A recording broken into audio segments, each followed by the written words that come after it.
Okay, let's get this show started, boys. All right. Everyone's excited. You're I'm gonna do excited. the intro this time? I'm doing the intro because the last couple weeks I forget. I'm not forgetting this time. And you know what's funny? Last week when it was just when you weren't here, we Yeah. did the Without a Trace episode. Mason literally set me up perfectly for the intro, Mhm. and I completely just flubbed it. Like I didn't even say anything. I just kind of looked at Mason and I started laughing. I was like, okay, we'll have to cut all that out.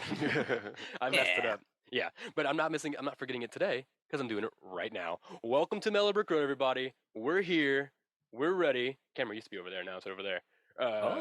Yeah, no. That's no one else needs to know that. This is for us. We're here. We got Trace over here, Yeah, T-Dub what's Projects, up? Mason Greenwell over in the internet verse. Hi. MG52.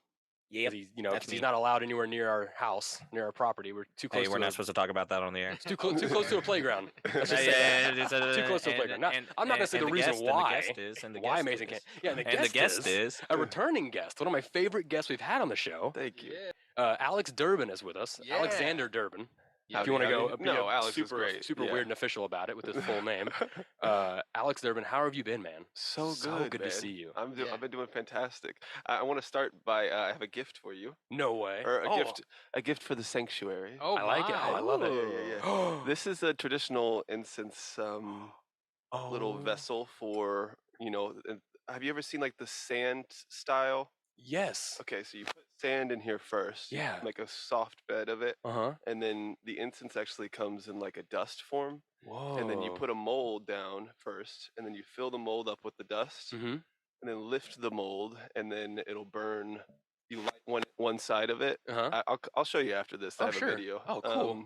You light one side of it, and then it burns slowly, just like a regular incense, but it's different. Dude, that is Dang. amazing. Yeah. That is dope. That's Oh my sweet gosh, right let me there, see dude. that thing. It's Yeah, so it's- intricate. It's casted brass. Oh, wow. That's freaking awesome. Where did you get this? China. Dude, no way. Really?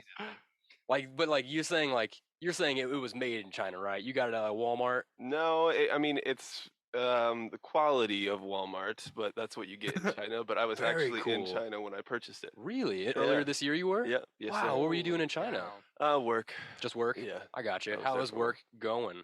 It's That's- going, bro. I hear you. You know. Well, it takes you How's to work going China, for you so. guys? Ooh, well, I forgot the intro the last 2 weeks, so.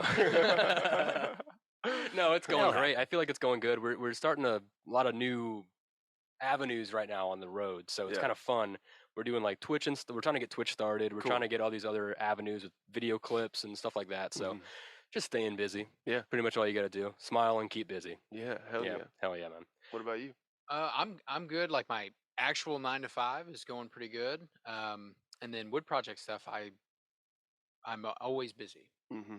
and that's always a good thing. I'm gonna put up so- the pictures right here. Yeah, I'm looking to Perfect. sell a It's really Christmas big. time now. Yeah, I'm selling a Christmas nativity that is 5 foot tall right now. It can Whoa. be yours. Holding to my hand. I need it out of my Whoa. shop. This is so I the can- coolest thing I've ever seen. It's so heavy. It's so heavy. Oh, I don't know. I need it gone, so It is somebody heavy. buy it. It's So very It's big. very heavy, and I'm tired of moving it. It looked No. good in front of a public building, like It a would- like a city town, like a Mm. town A hall church, building, a church, bank, a school, a front yard. insurance selling people. people I don't know. People man. put those like Insurance 50-foot selling like people. inflatable snowman things up, you Yeah. know, and Christmas and Halloween. So it's like, yeah. what's a 5-foot? Look, I don't want to get on my wooden, soapbox. They nativity probably cost scene. the same too. Yeah, I probably would. I don't want to get on my soapbox too much, but you pay these big corporations for Mhm. funny things in your yard. Mm-hmm. Buy something beautiful from a small town It is builder gorgeous. and just You heard it support. here first. It's Yeah. gorgeous. We'll show you. So- We'll show you pictures after this. Alright. It's nuts, man. Yeah. It's gonna blow your mind. You might buy it. You Uh, can look why not? around. Yeah, Why not? Why not? It's just paper. No, man, it's been so good. So you were just recently in New York Yeah. and Los Angeles, both. Yeah, I ended up canceling the Los Angeles trip. Good. Screw Yeah, 'em. exactly. Don't need man. it. It's Don't just, need that side. I don't need that energy in my life right now. Yeah, I'll it's- just say that. They're pretty like, I almost said high strung, but they're not. It's like almost the opposite. But they all, I don't know. I can't describe them. It is people in strange. LA. I've never been. It's a cool guy who's actually stressed out of his mind when he gets home by him.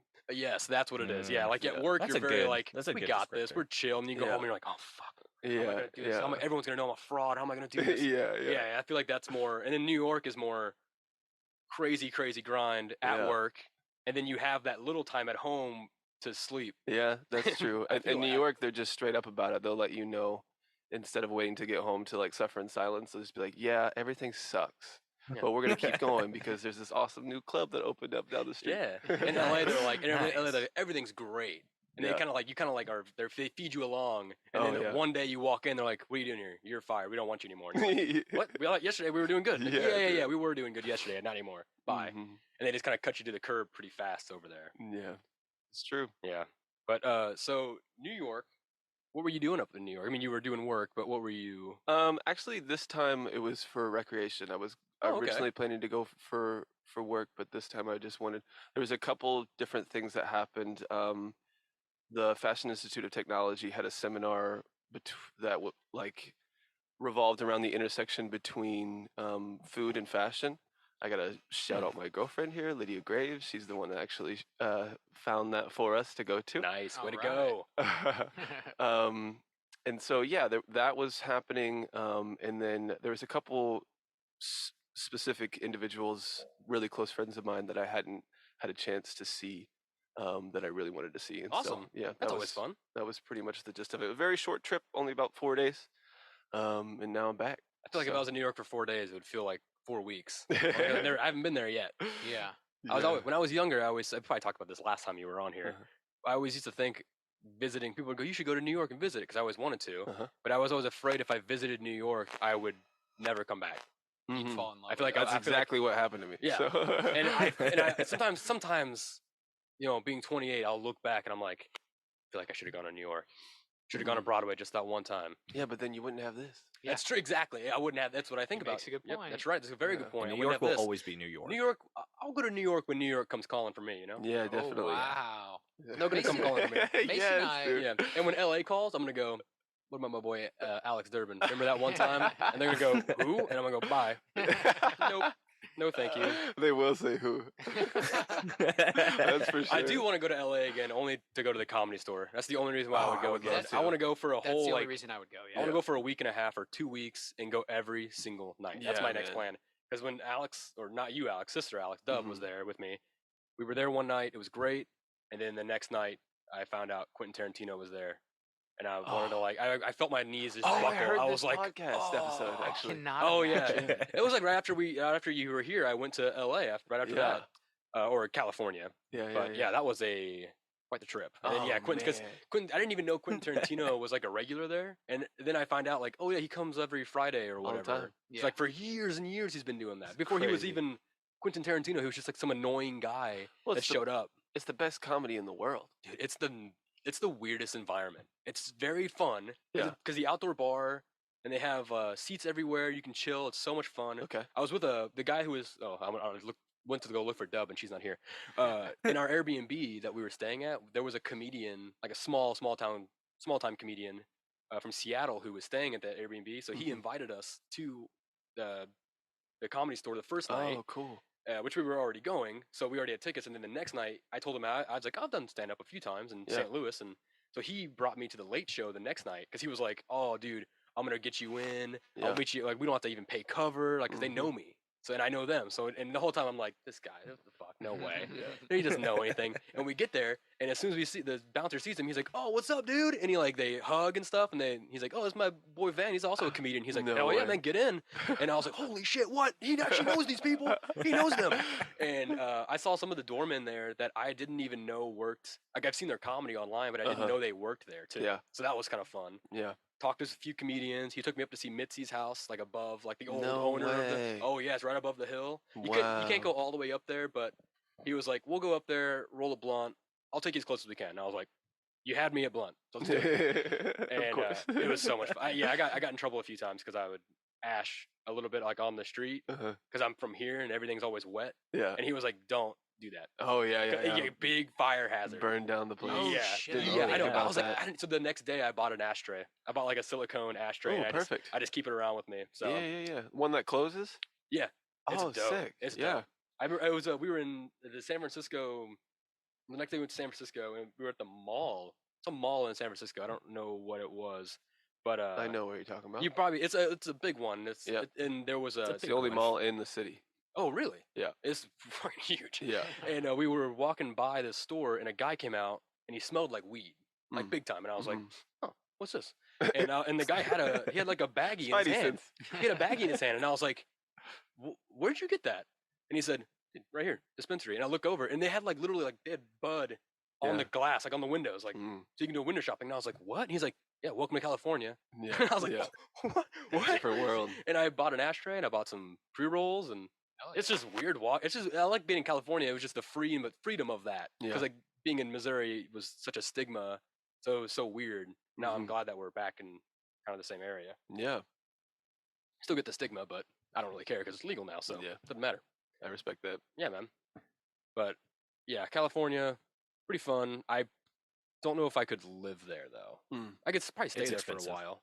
It's way too expensive. Way too expensive. I think it would just suck my soul out. It's just how I picture California. I just feel like it would just I would just implode or something. I feel like I don't know why. During Christmas I would get weirded out because all the palm trees and stuff is still sunny. That the winter time would be weird only because of that. It's also great though whenever you're facing weather like this here in Missouri. Like right now in San Francisco, it's probably like 72 or something like that, which is great. But at the same time, I don't know, man. I would never live in California again. I wouldn't. Yeah. At the time, I don't know, man. That place is just. It's different. It's and it's dying. Man. It is dying.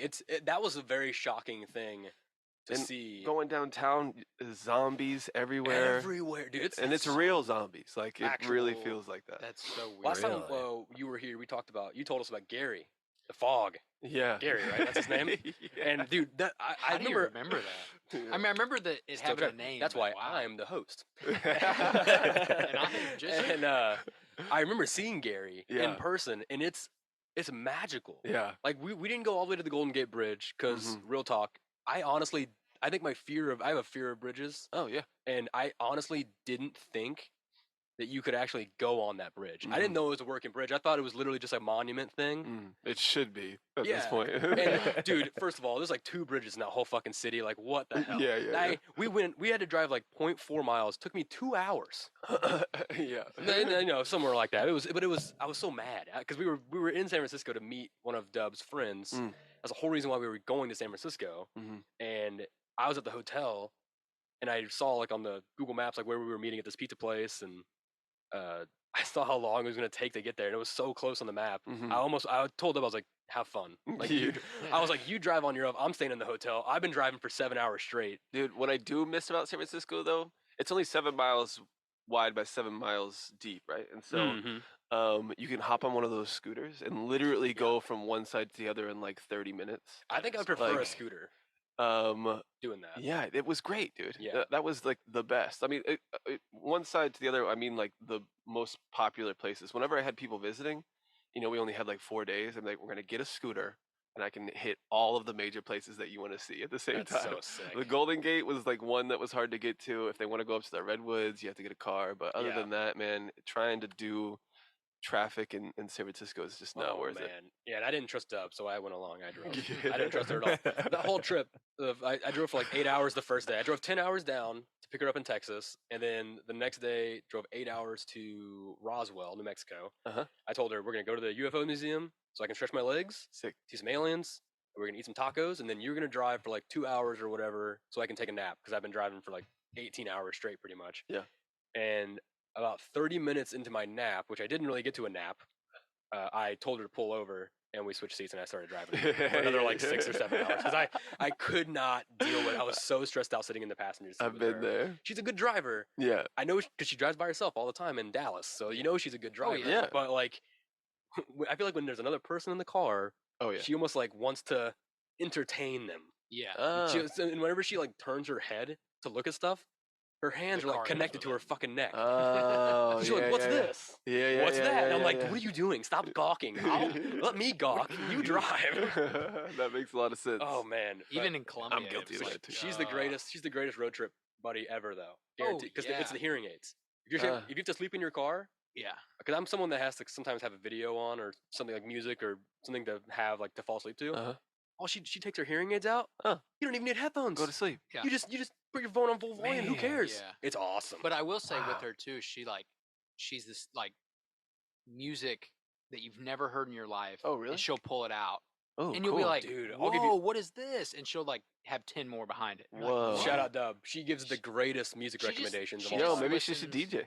Yeah, She should, dude. Honestly, I'll show you some of the songs that she recommended to me, and I'll send them to you. You're gonna be like, "Fucking Dubs in this, Man, dude?" I Yeah. love music. Oh, me Yeah. too, Oh, man. yeah. She has good like, and then if you send her songs that you like, oh, you might like this or I like this, she will literally take that vibe you're sending her and give you 10 songs that Yeah. match that vibe, Oh wow. and you're like, Yeah. holy shit, that's Wow. amazing. Yeah, So oh my god, so good. Dub, that's amazing. I love you. I wish you didn't get that new job, but thanks for. I miss you because she was gonna come back home for Thanksgiving, and now she got this new Aw. job, and we all miss her. yeah. And What about Christmas? I think Christmas Should be back. she has like a space of time before she starts. Perfect. She did like the fingerprinting and all that stuff, but now there's like a space where my mom's like, we might be able to trap her here for 2 weeks. I'm like, Nice. 2 weeks? She's gonna hate that. I mean, Christmas is never on Christmas Day anymore nowadays. No. Anyway. Ours, we'll do no. ours like January 12th or something. Whatever Probably. that we do one with all our cousins, and it'll Oh, yeah, literally our be cousin Christmas. like Mhm. middle Yeah, of yeah. January. Before I we got do one it. today, later on tonight. Yeah. On the Really? second. Nice. Like, Wow. what Oh, are we because it talking is about? technically December, I Yeah. guess. Yeah, isn't that That's wild? true. It is December. November is really December. flew by. Yeah, it is honestly. December 2nd. Yeah, I know. Yeah. I need to That's keep reading. wild.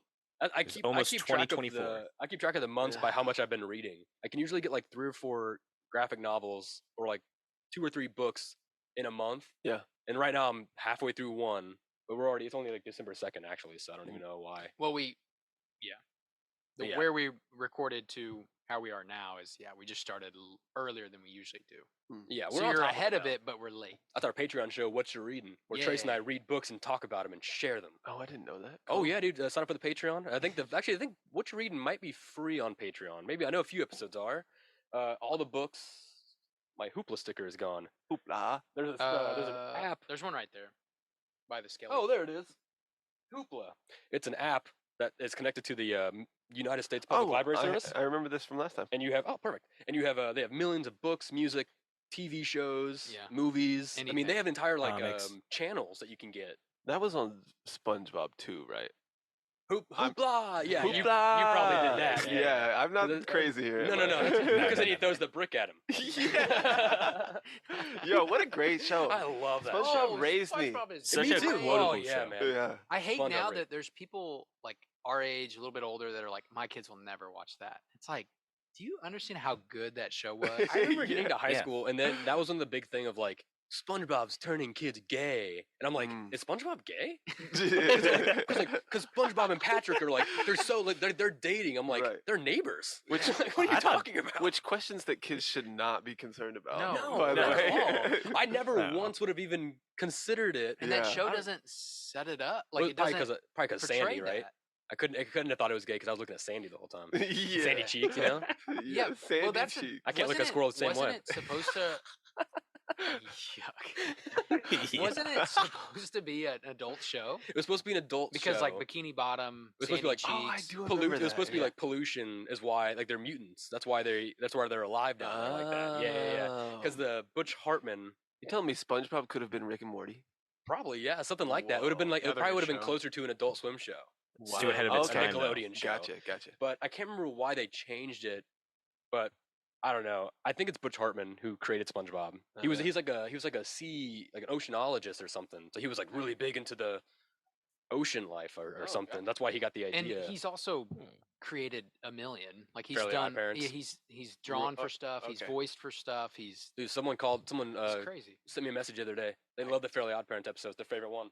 Yes. I know, right? They were like, dude, I love Fairly Odd Parents. Love I was like, Fairly Odd fuck yeah, dude. You guys did an episode on Fairly Odd Parents? Yeah, that was like episode 2. Yeah. episode 3. Our whole thought was like, let's rewatch an old show from our childhood and like Analyze reevaluate. it. Dude, I took like pages of notes. See if it Wow. holds His up. Fairly Odd Parents is crazy. Yeah. What Yeah. a crazy show. And it's like the first episode is We should crazy. do Ed, Ed and Eddie too. It is crazy. Oh, Ed and Eddie.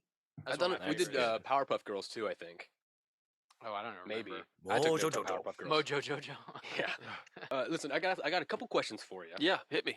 The first one I have, because you're all about the fashion. Yeah. You love fashion. Mm. You love. Are you still like designing things and stuff like Yo, so actually nowadays I hate fashion. Ooh. that? What's up? Hot take. Yeah. So at least the how much time you got? Give it to me. Give it to me. Let's go, buddy. So spill it. The fashion industry as a whole, 98% of it, anybody who's doing a fashion show in New York on the runway is, in my opinion, just garbage. Not based off of what they're designing, but what they're doing to the world. These are a lot of things that I turned a blind eye to for majority of my life, honestly. Even though a lot of information is so easily available for us to find.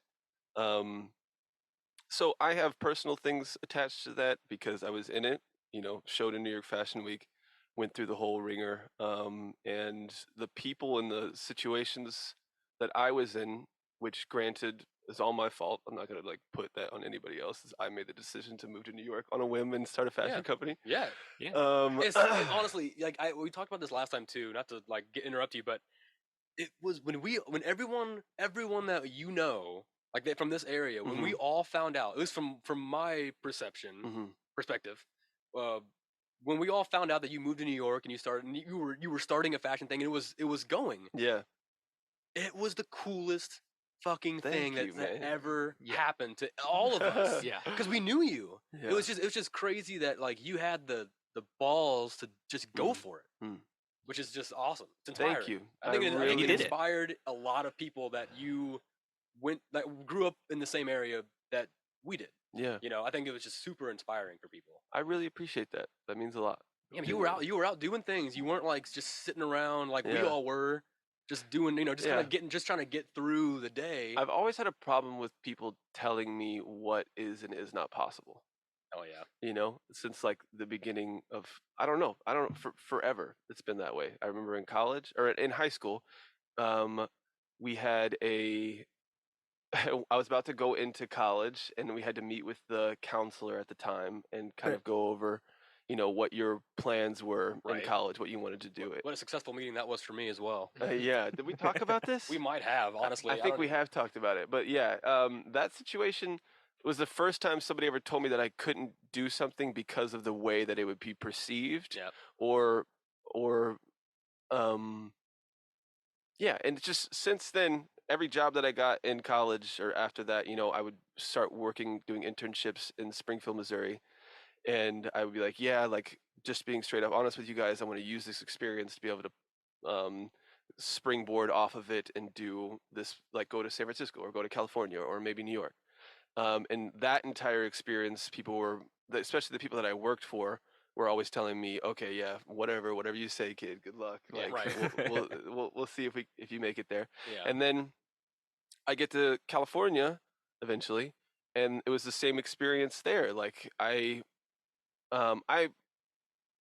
Every person that I was honest with, and I said, I'm going to use this experience being in one of the most affluent areas in all the United States, surrounding myself with people who had a history of making money. I'm going to use this experience to, take that and create my own thing, right? And at the time, and I've already said it once during this explanation, but at the time, money was extremely important to me. Yes. Yeah. Growing up in the middle of nowhere, Missouri, and seeing the things that we have all seen, and experiencing the things that we have all seen, and also being fed everything that's being fed to us online and also through TV, which I was on the television all the time growing up. It was just how in the world could I be happy being in a small town whenever this is all out there, all this money and girls and the whole 9 yards, right? And so, sorry, I'm no. You sound like me. I do this all the time. All right, cool. Thank you. Yeah, so at the time I was heavily driven by just what is the definition of success, and to me that was a mansion on the side of a hill, right, overlooking the beach in California. Oh, so pretty. That was what was so important to me. Malibu, California, maybe. Malibu's pretty. That's where you get those beachside mansions, like Iron Man's. The most beautiful sunset I ever saw was on Big Sur. California. Wow. Unbelievable. First time I did mushrooms too. Don't tell my parents. They'll never know. No one will ever know that. Don't worry. I also did mushrooms once. There we go. Now we're both in that now. I don't think your experience was as beautiful as what he just said. Mine was not fun. Mine was about 20 feet over there, and it was not very good. No, I think the fetal position. I did everything wrong. I think the fetal position was involved. Oh, sometimes I was flat because I was sinking into the carpet. Were we at like a wedding reception or something after that? We went to a party in the park. We went to that concert. We went to that was the best. I came down. I was concert. coming down from that terrible experience, being completely alone for probably like a few million years. I thought, and then suddenly I was in the deepest crevice of my mind, and then suddenly I was being whisked away into a car, and we were at this dope ass rock concert. You were there. Yeah, Terry was there. The whole family was there. Wow. And we just had the whole food. The food was so good. Oh, and I felt so I never had so much fun at a concert. I was so Wow. happy to be and it alive. was like so the come down was nice. Well, I guess they're not country. It was like a 80s rock tribute band. Yeah. It was awesome. So Dude, cover band. I really should have got that lead singer's number. Yeah. She was Them black leather pants? Yeah, man. Yeah, man. She had black leather pants on. I'm sorry. I got us off topic again. But your family was there. This is something that I want kind of like go for it. Pivot into. Mm-hmm. Is like at the time that was what my vision of success was. Like just to think about that though in reality.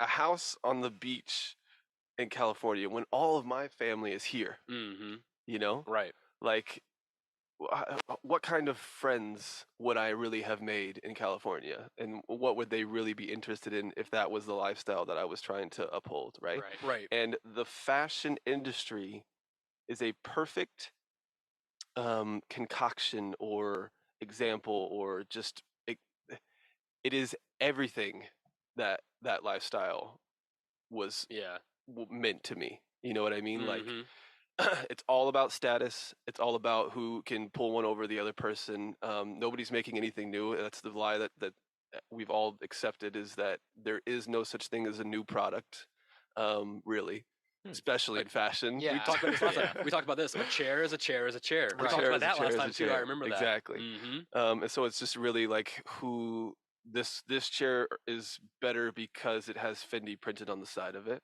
And also, by the way, it's three people died in the process of making this chair, but don't worry about that. Yeah, don't worry about that. Yeah, it's so comfy. Which I, as a person who was in the industry, didn't worry about. Yeah, you know that stuff happens. You know. And so nowadays, as I look back on it, I appreciate all that I learned from it.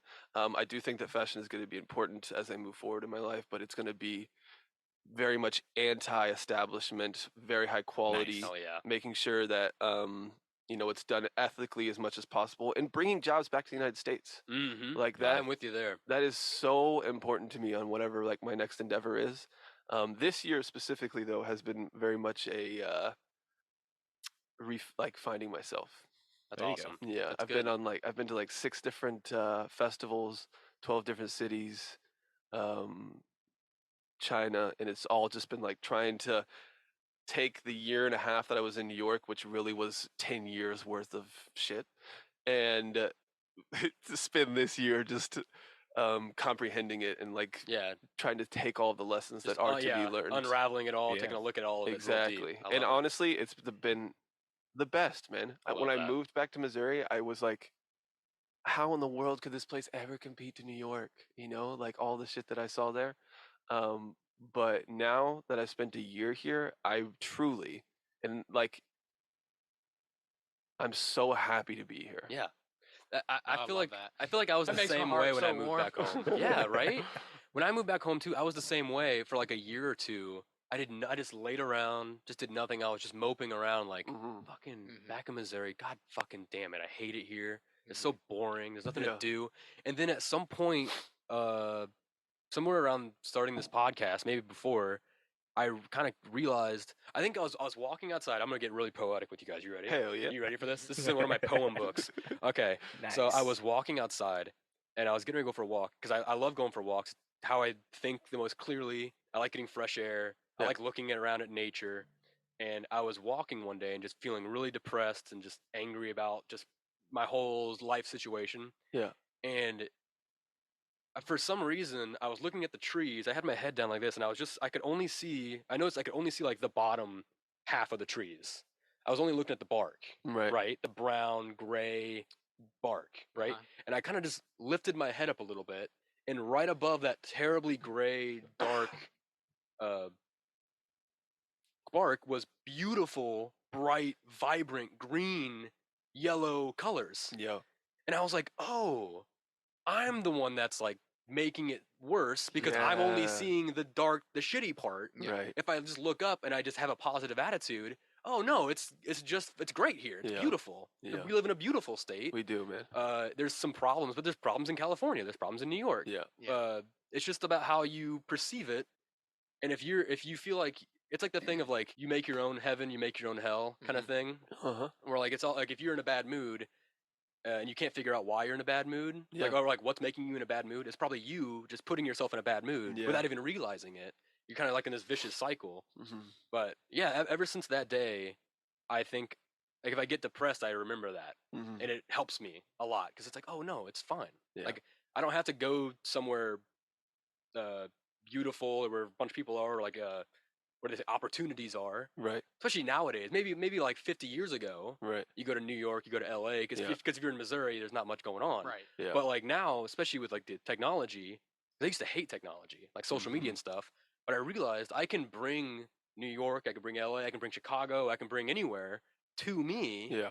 And that's all I needed. Right. And I can still have my friends, my family. I don't have to like, because I'm not very good at meeting new people. So, but this has helped though. And you know, I've been the best vacation that I ever went on was to Minnesota. Nice. At the border between Minnesota and Canada, and it was a fishing trip, and we had a cabin. It was super simple. I've been all over the world, but that was the most important one, the one that's like affected me the most, and the one that I have the most pleasant memories from, and it's because my family was there. That's awesome. You know, like California, it was amazing, dude. New York was amazing too, but I couldn't imagine being able to share that experience with my family.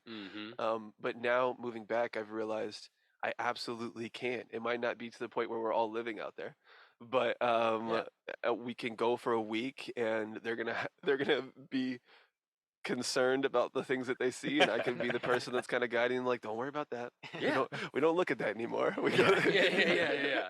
I love that. Keep your eye Here's on the the prize. best ramen you've ever had in your life. Yeah. Let's think about that. So you're like traveling places, and then you're bringing your family to those places. So you can kind of like, so because they don't, they're not as travel bound as you are. That would be my goal moving forward. And then you can just bring them, like, oh, check out this place I was at. That's my goal. Because when I was in Oregon, I've been trying to get the family to go with me to Oregon, where the cabin I was staying in for like a week and a half. And that was another moment where I realized, like, oh, I don't want to leave. I don't want to get too far from my family. Right. Because I think I am really attached to them. Yeah. Because I was there for like a week and a half, 2 weeks.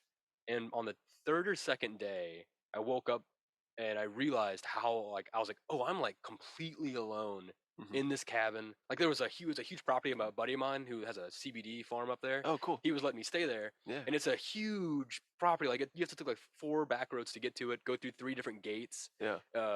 And so it was one of those where I was like completely alone, like completely isolated alone. Right. And I like just thinking about the family helped me a lot, like get through it. I imagine this, like, we're all like, we got strings tied around us, right? And we all got like, we're attached by strings. So no matter how far I go, I can look down, I see an imaginary string, and I'm like, that's going back to the family in Missouri. We were on the phone a lot, so I'm good. When you were in Oregon, I had to talk to you guys. But yeah, we were just on the phone, but it wasn't like this weird, like, needy thing. It was just, we were just talking.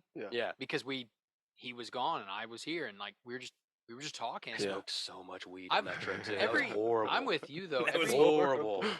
Oh, that's probably what also made me so paranoid and anxious. Was right, man? It was so bad. They sell pre-rolls and cigarette boxes there, and then my buddy, he didn't know I bought a cigarette box of pre-rolls, so he's like, "You want some weed?" And he gave me a giant jar, and I was like, "I guess I have to smoke at least some of this." And you don't want to be a bad guest. Oh, yeah, right. And then his sister, who was staying there with her fiance a week before, they left a bunch of gummies in the cabin.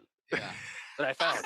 So you were in a cabin alone, just getting out blazed. I was working on my stand-up, my 5 minutes. Nice, because right after that, or that because that weekend I went to a stand-up show that I thought was an open mic. It was supposed to be an open mic. Yeah.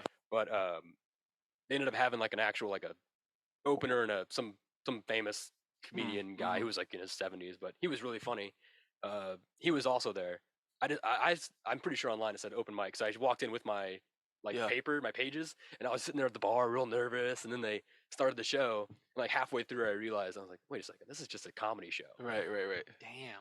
I was so mad because I was the whole like 3 days before. I was like, "Okay, we gotta do this." I was pacing around a cabin by myself in the middle of nowhere, and I was just doing my stand-up set. No, I definitely think your best bit is the bidet. That's definitely your best. The bidet. I got like 7 or 8 minutes on bidets. That's good stuff. You got one in the house right over here. Yeah, I was just telling Dad to use it. I want to. He was complaining about the toilet seat upstairs being too cold. And I'm like, bro, you can have steam, on your anus. Yo. Jokes aside, I didn't say that to him. Jokes aside, they're the best thing ever. Yeah. I really honestly believe that. Like this toilet paper thing we're on is ridiculous. Yeah. I need wipes in there though. If I wasn't in a rental, I would have one. But since I'm in a rental, that one I have is not very expensive. Yeah. You gotta get the warm water feature because the cold water, dude. That's your next sponsor. Right? Tushy. Please. I have a squatty potty too, dude. My bowels move smooth, bro. Yes. It's smooth sailing in that bathroom. It's like heaven in there, man. I love it. I love going to the bathroom. I love that. That's like the one thing. Macy and I are planning to build a house in the next couple of years. Hell yeah. And like, she's like, "What do you think about this? What do you think about this?" And I was like, I want a nice bathroom. I don't. Yeah. You can pick the colors. You can pick what it looks like. I want a nice bathroom, and that's all I care about. Yeah. I want a nice shower. Sanctuary. Yeah, like I don't. It sounds silly, but like that's the only thing I care about. I don't care about the kitchen. I don't care about the fireplace, whatever that. I don't care. Yeah. I just want a nice bathroom. Can I go around the table real fast and ask a question for everybody? What do you think your favorite? I don't know if decade is too long. Well, like a fashion decade, is that a thing? I mean, that's a thing, right? Yeah. If you had a fashion decade, if you had to choose one, what do you think it would be, Mason?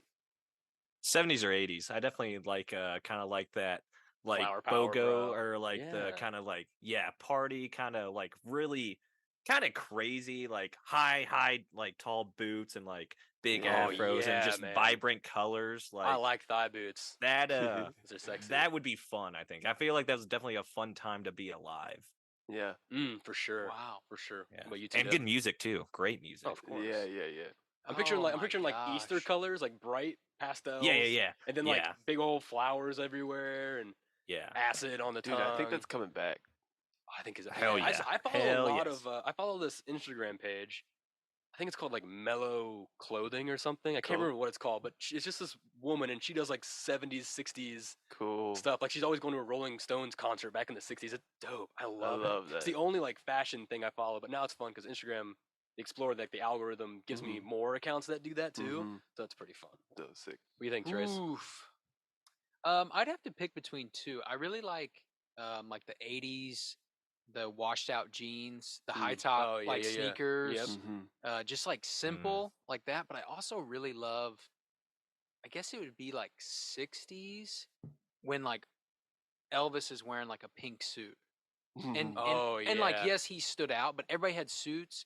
But then if you dress down, you were still wearing like pleated pants and you still had like a tucked in shirt. Like I think that's such a cool look. Classy. Yeah. Classy. So like that, if I was like in the city, I would love, but back home, I'd want to be 80s, like the acid wash jeans and stuff. And what's crazy is I could just wear that. You could just start doing that. That's the secret about fashion. You can literally do whatever you want. What you want. Doesn't matter. I find myself judging fashion a lot, like the super, like, what's a good word for this? Like the hyper out there, you know, like very out there fashion where I'm like, what the fuck are we even doing? Like, okay. Yeah. Those big red boots. The t-shirt that has the plaid shirt like sewed to the front of it. You're not in the plaid shirt. Have you seen that? No. Dude, it's like Balenciaga or some crazy brand. I think it's a brand like that where it's like, what? What about those like people are literally buying it because that's what it says. When I think of like high fashion future or whatever, I think of like those Lego feet shoes. Big red shoes. Do you like those? Those cool or those? What are those? The big red boots. I think they look kind of silly. Like Astro Boy. Sometimes I look at New York fashion and I go, I'm glad I'm not. I'm glad. So that's produced by a company called Misfit, which is literally that's kind of their stick, is they're trying to be anti. Yeah. So those were literally designed to be like. It's so funny though because they sold out, and they're now overpriced ridiculously on resale. Whenever the whole point of it was to be like, guys, you'll literally buy anything that we make famous. Yeah. You know, like Dude, all we have to do is fair get enough. somebody famous with these shoes on, and then the next thing you know, you will all buy it. And that is the hive culture is bad, man. They were making it's so crazy what the sheep will buy, man. And I'm one of them, dude. I was into for it. sure. It you know? is. Yeah, I never even. They were making a comment on what fashion is, and then they fell into the same hole that fashion. Like they were being like, "You guys are idiots. You'll buy anything," and then everybody bought. Like I don't. Yeah. You make. Sense. I didn't even think about that. The only thing I know about these is I see a guy on YouTube that like paints them to look like Sonic shoes. Ooh, that's he'll pretty like cool. he'll cut the top off and he'll put the ring down and he'll paint them so they look like Sonic shoes. I like looking at them, but then when I see a video of someone actually walking, when I see someone wearing them like so way goofy. too seriously, I'm like, what are you doing? You're yeah. wearing like these crazy looking, they're crazy goofy shoes, and they're I like them. I just like because they are so crazy. But when someone takes things too seriously, that drives me crazy. Yeah. Because I'm like, what are you doing? This is 100%. all a game. This is not real. But it's all fake. It's all fake. Yeah. Have you seen these? Whoa! What the fuck? No, what are dude. those? They're reverses. I like this design, Dude. I like that design right there. That's cool. It's like mountains. Okay, so Mason can't see them. They look like you have your shoes on backwards. Yeah. That's what they like. The toe looks like where you put your foot in. Oh, now I see it. Oh What? God. Yeah. Dude. How like, long are those things? Is this right here? And it's the same company, right? They look like they have like Isn't a that, cup on the is end. that Childish Gambino? It kind of looks like Childish Gambino, Yeah, doesn't I it? was gonna say they had something like that. Childish Gambino's wearing them. He had one. Yeah. He wore Yeah. them courtside at the NBA at an NBA game, and everybody's like, "Oh, these are slick." I'm like, "What?" Is sitting courtside that good of a view though? I always think that. Yeah.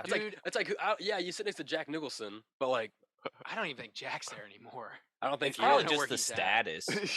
It is, well, it's just a I don't status know thing if he knows where because he's the at. somebody cameras, check on Jack. because the cameras are on you the whole time because you're Yeah. sitting right in front of the game, so the cameramen are just gonna pass by you. But so like, I don't know. That's just I don't know. Sometimes it's like the over attention where it's like you have to sit in the middle of a basketball game. It has literally nothing to do with you. Dude, Yeah. basketball games are so short when you're actually at one. Especially, really? yeah. I've never been to an NBA game. That's What? the only sporting event I I know, haven't we've been been- to. We've been trying to do like Have I been? Oklahoma City, Memphis, bro. Memphis. Just Like we were just get in in the car Memphis. and go. We had to watch a I baseball know. game in Memphis. Okay, that was fun though. That was pretty fun. Yeah. Except the Memphis Redbirds? Yeah. the LSU coach's Coach. ex-husband was there, Yeah, sitting behind me. And I That- wanted to crack him in the jaw. we cut that guy. You cut him? He's not a Cardinal anymore. Oh, really? Oh. He's not in the organization. We cut. It's that probably 'cause guy. his hair. Yeah. I was like, yo, Hey, I what know kind of crime I know family it's- am I dealing with? I know I mean, it's me it's saying this, Memphis. but it's probably Yeah, 'cause his hair. it is Memphis. I mean, Yeah, He was pretty come on, whatever. come He was on. pretty Yeah, small. by the way, we cut that guy. Dude, when we were in Memphis, I thought we were gonna get cut when we were in Memphis for sure. Dude, Well, yeah. I am- Chance. Dude, it I am was a a- scary situation. I'm a dude. massive Elvis Presley fan. Like, I want to go to Graceland Oh wow. so bad, Hmm.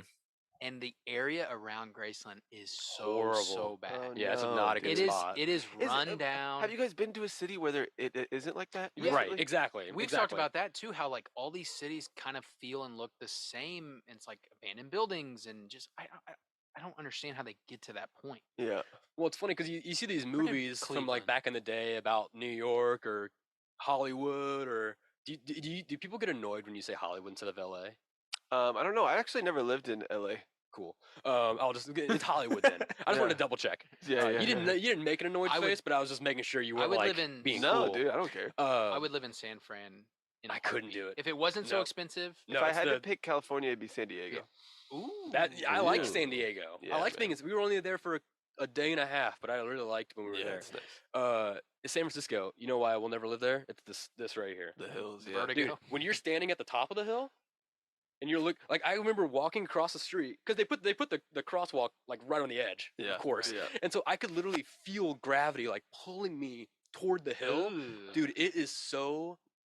It's wild. The vertigo really threw me But off. I'm gonna give Now you, get a scooter. Yeah, see, that's Buzz it genius. I never around. thought about that because all I saw were like cars, which cars driving on those hills also stressed me out. And then every other like house, like driveway that was there was just someone sleeping there. Yeah. So it's kind of like I think a scooter is perfect because you don't have to walk by that. You can just scoot quickly by it. Because man, sometimes it's creepy. It is, bro. You don't know because you don't know what's gonna happen. I'll give you a positive though. You may run into Adam Savage. True. That would be sick. Very true. We talked about that last time, but I just really love Adam Savage. Yeah, he's amazing. I had such a good time last time. I got one of his bags, by the way. I don't know if I showed it to you. Don't you feel like he, as a maker, is doing things right? Like compared to other companies and the way they go about, like I think he's very environmental and he's very like. Yeah. I just think he's very smart about how he goes about his stuff versus others. Yeah, so I have one of his bags. It's made in the Mission District in San Francisco. It's made, people with their own hands. They take care of, according to what he says and what's on his website and everything. They're being taken care of. And then the fabric is made out of used sails from sailboats. So that is the ideal. If you're going to make a new product, there's absolutely no reason in today's world why you shouldn't be making it with recycled materials. Yes, first interesting. Of all. And so true. Also, if you can get jobs in America, 100%. Oh yeah. Like I'm that's. With that. Oh yeah. Yeah, he is, and it's as far as being a maker and the stuff that he makes himself. What's amazing about Adam Savage is that he just has an idea and he does it. He doesn't care about how long it's going to take. He doesn't care about the financial repercussions from it, or even if he's going to make money on it. Yeah. He just knows that if he makes something cool that's in his mind, that people are going to love it, and then if they don't, well, then at least I have this cool thing that I made for myself. Right, exactly. Dude, yeah. I'm so happy you just said that because I'm not even kidding. That's how I started doing my stuff. Dude, I watched one of his videos and I was like, oh, just like the fashion thing. Oh, I can just do that. I don't have to go buy that. I don't have. I could just go out there and see if I can figure out how to make it, and that's kind of where just I'm at. Do whatever you want. Yeah, right. You can just do that. Yeah. There's the title of the episode. You can literally do anything. No, that was the title of the last episode. Was you can make it anywhere. That was the title of the last episode we did. I just checked it. These realizations are just hitting me, man. You can do it. Dude, you can go full anywhere. circle. You can be anywhere you want. Okay, so whose fashion do we still need? Yours? Yeah. Okay, so my fashion. Okay, I probably should have thought about this before I asked the question. I think you posed the question. I know. I really like if I had to choose a fashion. I like a classy fashion. Like if I was in the city, I would choose like Great Gatsby, like 1930s, Roaring 20s, baby. That was my second. 30s. Hell yeah, love it. I love pinstripe suits. Wow. I love the hats. I love the fedoras. I didn't expect that. I love the long cigarette holders. God, I wish I had one. You can make me one, probably. A long cigarette holder, just like a long, annoying one. Dude, that's or like a Gandalf. Like a Gandalf long, pipe annoying would be cool one. too. Yeah. So I think, the 20s, 30s, like roaring, like in the city, like New York City, 20s, 30s, and then maybe like. I don't know if I'm having a good time. Maybe like the Mad Max. That's not a decade, but like post-apocalyptic Mad Max fashion is pretty sick. Did you see the new Furiosa trailer? By the way, oh my! I didn't know they were making I didn't know it was a prequel when they announced it a long time ago. I thought it was a sequel, and then I was like, oh shit! And they said it was Anya Taylor-Joy. I was like, oh okay, cool. It's gonna be sick. It's gonna be super. Yeah, cool. Chris Hemsworth's the villain. Yeah. I saw on Twitter they were like that, and Dune comes out next year. They're like, what a year for sand. And I was like, wow, what a great dude. Do you remember like during the summer when I was gonna read all the Dune books? I'm still halfway through book 3. Yeah. I haven't because we've been doing What You're Reading so much. Yeah. I haven't like taken time to go back to Dune, but oh man, I got to get back into it. You've done a good job not bringing it up every 4 seconds. I'm not reading it as much anymore. I've been talking about God because I've been reading the Bible comic. Yeah, true. I found this comic about the Bible. It's like the world's longest adaptation of the Bible. Whoa. It's fucking awesome. Really? I really like it because it's straight up Bible. It's just straight. I haven't got to the New Testament or anything yet. I'm in I think I'm in Samson right now. That's the next part, but I just finished Noah and Moses. Oh, I loved it. My favorite so far is Joseph. Oh, right. Oh, yes, of course. I just finished Joseph, mostly because I've been watching a lot of Joseph in the Technicolor Dreamcoat lately because I watch that when I edit the episodes every week, and then I will switch between that, Phantom of the Opera, Cats. Oh, you rewatch these? Oh yeah. Really? Company. I'll watch. Sometimes mostly musicals because the music just I've seen them so many times. I can just have them on background. Right. I tried doing plays. You don't need to watch. Yeah, I used to do plays, but I like watching and like focusing on plays because I got that I got that Arthur Miller with every one of his screen plays in it. It's amazing book, and yeah, I think it was just musicals because I just love musicals. I'm a big musical nerd. Dude, sorry, real quick. Yeah, what's up? That reminds me. When I was in New York this past time, I went and saw Drunk Shakespeare. Which you have got to go to. That sounds incredible. It's so funny actually because I bought tickets to it not even thinking about it, but I actually last month I went sober. I did 30 days sober because I wanted to quit cigarettes and I fucking quit. Yeah, dude. Confetti. But I have bought tickets to do Drunk Shakespeare, not thinking like I'm gonna be sober going into this. And then I walked in and they handed me 2 shots, and they're like, "Welcome to the show." And I was like, that was the hardest thing, putting those 2 things down. I was like, I can't do it, but it was the most incredible experience. That sounds awesome. Yeah, so they pick a random Shakespeare play. There's 4 people in the crew. And then one of them is randomly selected to get drunk during the play. So I think she did that's like fun. 7 or 8 shots. That is it was an hour and a half. We should do that. And then she just wreaks havoc eventually. Like she's like, this guy's a douchebag. That's so awesome. It's so good, dude. Actually sounds like a blast. Where were you when you did that? That was in Manhattan. It's not on Broadway. It's not a great idea. Broadway performance. The room only holds probably like 30 people total. Okay. But you surround the stage, which is cool. Okay. And then we saw Macbeth. Oh, nice. Yeah, they do a random play every time. Oh, that's a good one. It was great. Love Shakespeare. That's such good stuff. Oh, Alex, what do you think? Fashion decade. Did I ask you this already? No. What do you got? I think I'm right with you as far as the Roaring '20s go. Yeah. Prohibition era. Mm-hmm. Have you ever seen the movie Lawless? Yes. Dude. Yes. That fashion. I just rewatched that movie the other day. It's my second favorite movie of all time, by the way. If you want to think about family, watch that movie. Oh man. Is that and also the Fast and Furious franchise too? Shia LaBeouf. Wait, who's Tom in Hardy? Tom Hardy. Yeah. I can't think of the third brother. But yeah, it's fucking. He was in one of the Planet of the Apes movies. He's so good. I know he's in a lot of stuff. Oh yeah, he was in Oppenheimer. He was. I keep on forgetting. I always forget that guy's name. I don't know. It's like something Clark. Shit, I guess I'm the one. Clark. Yeah, there we go. You're the one that has to Google it. But the fashion, like, you go as far as that time or that era goes in the city, the way that they were dressing there, and also in the backwoods of rural America, the way that they were dressing there. That's like where I'm trying to meld my fashion right now. And then when there is more pieces to be produced, and I'm doing small runs from now on. Whenever I do get back into fashion, like maybe 15, 20 pieces. Like, oh, okay.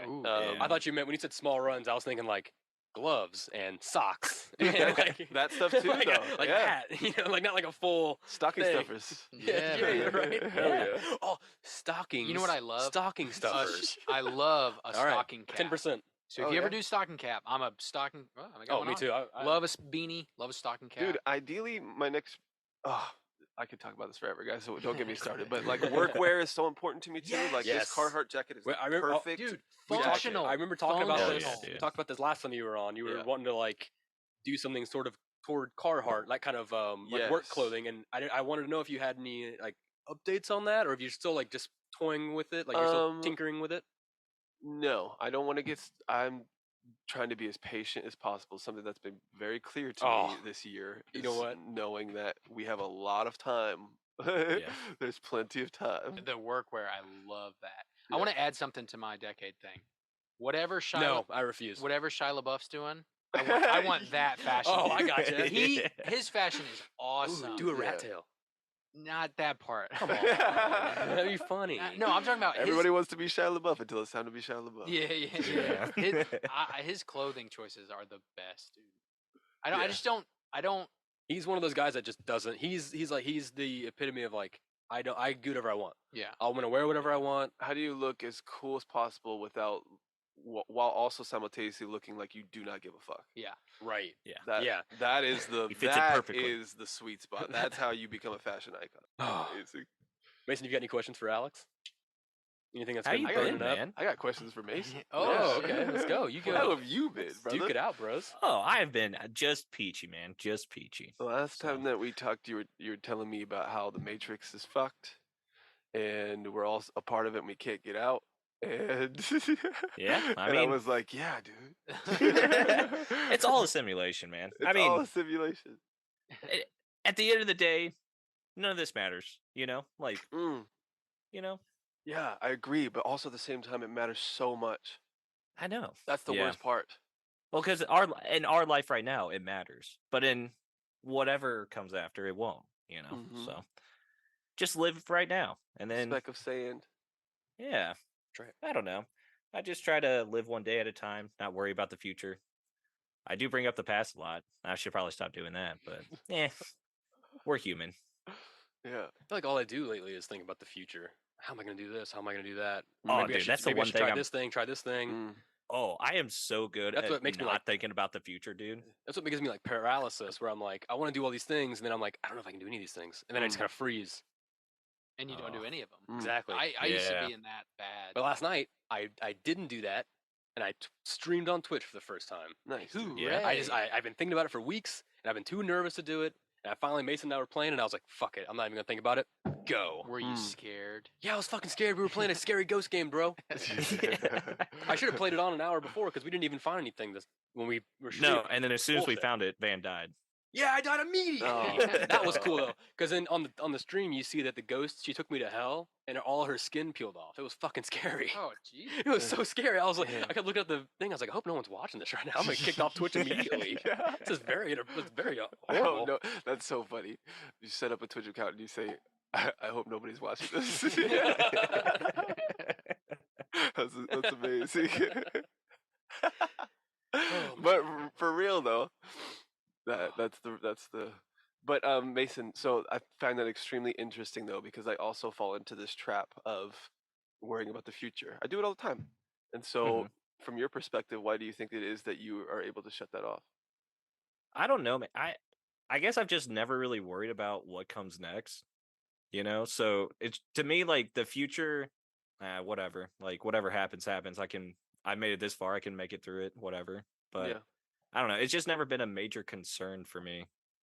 Is like, you know, like if I got fired from my job today, like I don't think I'd really be concerned about like, oh my God, what am I going to do now for money or anything? I'd probably take a couple weeks off, just kind of relax, and then, you know, just slowly like start looking. Yeah. But I don't know. It's probably not a healthy thing, but well, no, I think that it can be healthy in some regard. I think I read somewhere that like the ideal way to live, which is funny to say, by the way, if anybody has would be spending 10% of your 10% of your time thinking about the future, and then the rest of it on what are we doing today. And then don't think about the past at all. Well, unless I feel the past is just data points. There is no bad or good past. And I think that's important to like work through your emotions in regards to things that have happened negatively in your past, like accept them, work through your emotions, and then use that as a data point in order for the next time you run into a similar situation, you can recall that situation and then know what to do. So that's the only time that I try to think about the past, but ideally I want to think about what's going on today or maybe tomorrow a little bit, and then like have the plan for where we're going to be 10 years from now, and that's the 10% of my brain. You know what I mean? Like, okay, this is for a greater purpose, and that is us or me in the living room 10 years from now with my babies chilling, like, you know what I mean? Safe. So yeah. That's awesome. I try not to think too much about the future because it scares me. Yeah? Only because, I read just the other day about trying not to be so results. It's part of my quote. Not being so like results oriented in your thinking. Like if you're doing like a business thing or just living your life, not being like, what am I doing with my life? I should be at this point already. Or like comparing yourself to other people and like what other people have accomplished. And so, because like with this, like I try not to look at views or anything, because I'm like, man, we're never gonna get to whatever I feel like we need to get to be a successful podcast. Right. I feel like, and I'm starting to remind myself, I think the only way we're a successful podcast is if I believe Absolutely. we're already a successful podcast. 100%. And I do believe that, even when I do mess up on the intro, which you call me out on.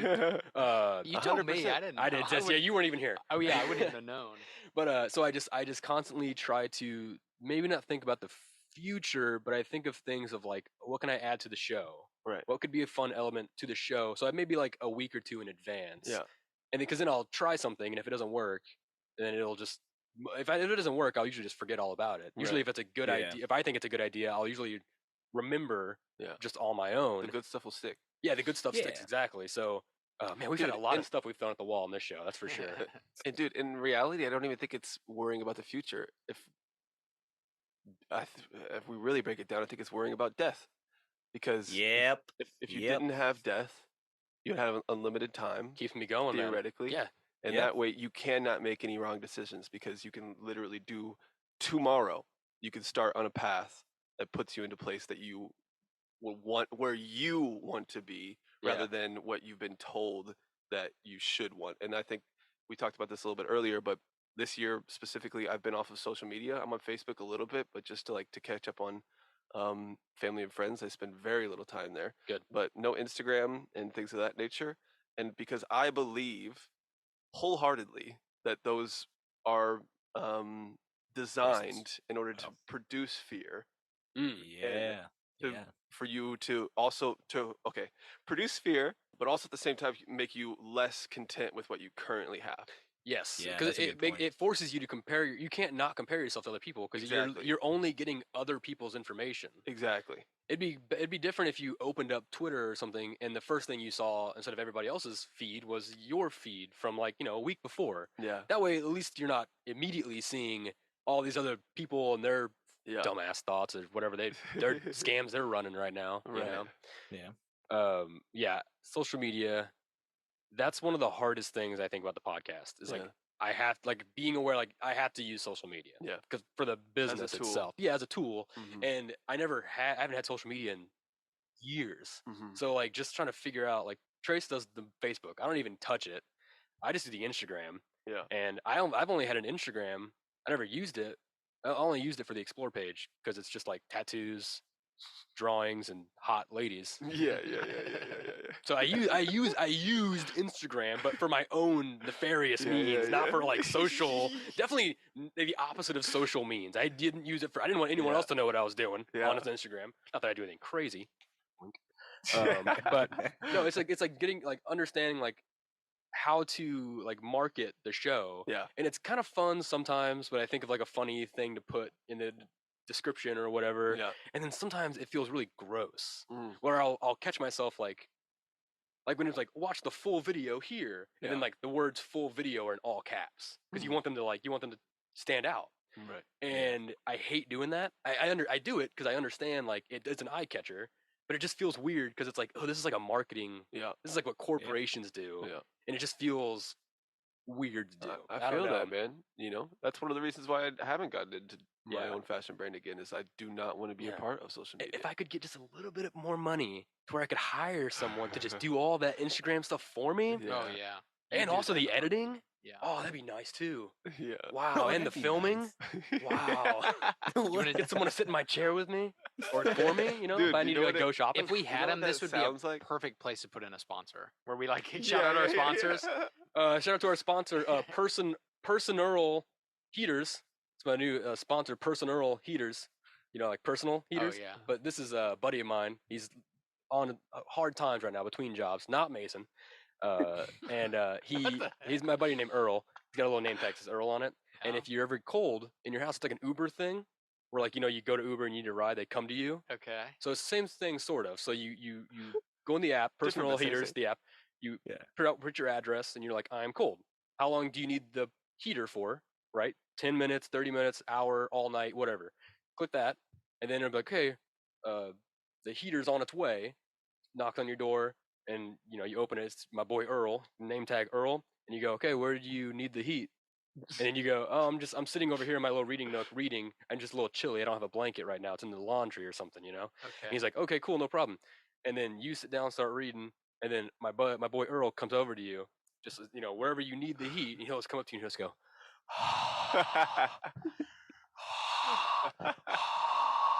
Let's do that as long as you need him to. And then very affordable service though. It's very affordable. Sometimes, I mean, he provides his own mints and toothbrushing, toothpaste stuff. So you don't need to. That was my one concern. Now I'm sold. So if that's a problem, just let him know, and he'll go right to his car. He'll pick it out, no problem. I thought that's the direction you were going at the very beginning, and then I'm like, well, maybe he'll have something else for me. No, it was that rental heat. Him breathing on you. No tips. Earl does not accept tips. I thought Earl was gonna set up a DJ booth real quick and like, I'm bringing the heat. Now that would be something too. Okay. That costs extra. That's the extra business. That's his extra cost. That's personal. That's the after hours. You gotta pay a subscription for that one. He's got to bring in the equipment. He's got roadies. Yeah, and right now he's just in like a little car. A rental DJ. That's perfect. Yeah, rental DJ / personal heater. Wow. And his name's Earl. That's great. And his name's Earl. All right, where were we? Had to legally change it. He said something about our sponsor. Yeah, that's right. I do have another question. Yeah. So when you host a runway show, because you've hosted a runway show for Fashion Week, which is, again, I still can't wrap my head around it. I don't know how the experience was for you. It's very different than what's in my head, but I think it's wild that you were able to, you had that opportunity to do that, and you had clothes for people to wear. Yeah. So when you do that, do you choose the models that are on the runway show, or are they like, do you choose them like they're like personally, or is it kind of like a service kind of thing that just they hire them and then they show up and you just give them the outfits they're gonna wear? So do you So there's the traditional way of doing it, and then there's the way that I did it. Okay. Nice. The traditional way of doing it is the better way, and that is you select your models first. Oh, okay. And then simultaneously you're designing items while you select your models at the same time. People plan out fashion events or fashion runway shows months in advance, and so for good reason. That is so that as you're developing the item, the seamstress is working on her piece of the puzzle, really. Yeah. You can take it and then have the lady try it on, and then you can evaluate the way it looks on the person that you designed it for, right? Like the way I would probably do it is find the model first and then just look at her and say, what would she look sick in? Yeah, right. Okay, yeah.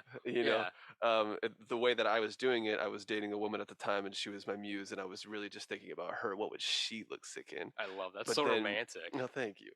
And then, but then when it came down to the actual show, I ended up getting 8 or 9 different women who were all very different body structures, especially compared to the woman that I was dating. And so, yeah. So the right way to do it is to find your models, design the pieces, put them in the pieces, take notes based off of the way that it looks, or most of the time really just being like, no, this looks awful, back to the drawing board, and then do a new piece and then get it ready. Just keep doing that process over and over again until it's time to do the final show. The way that I did it, and these are lessons learned. This is part of how messed up I think the industry is in New York right now. I hired a company to not only do my fashion show, but also they had a storefront in Manhattan, and also they had a publishing company tied to it. So it was a 3-in-1 deal. They basically said, you pay me X amount of money a month, which it was $1,500 a month that I paid them. And we will put your clothes in our Manhattan storefront. Wow. We will do publishing for you, and we will have you a part of our fashion show, which had, and my portion of that had like 6 different designers. Yeah, so I was one portion of that day when it came to, and so they had found the models for me. They choreographed everything that was happening behind the scenes. They even gave me some jewelry to put the women in, and yeah, all sounds wonderful, fantastic. But what I quickly realized is that these guys do not care about you at all, dude, as a designer. Like, that's what I was worried you were gonna say. They are just trying to get your money, and they try to sell you that this is the way that you have to do fashion if you want to make it anywhere in New York. I came to them multiple times asking for help as far as I'm like not really sure what to do as far as next steps here. Oh yeah. I see that these people are having more success online than I am. They're also in, because they had an online storefront as well. They're also being featured on the front page. Like, how do I get featured on the front page? But then, like, being shut down in that regard. I can sit here and whine as much as anybody, but I made these decisions myself. And ultimately, what I discovered is they were really not trying to help me build my brand. They were really just trying to piggyback off of what I was already doing. And subsequently, I was forfeiting over a lot of the creative in order to do that, and also a lot of money. Yeah, God, that sounds sounds so familiar, doesn't it? Yeah. Sounds horrible. Not to you, to me. No, I know. Oh, okay. Yeah, you get It's almost the exact same story that happened with my book deal. Yeah. No way. Almost the exact. It was like a company that was like, "Oh, we'll do this and this and this. We'll get you featured, blah blah blah."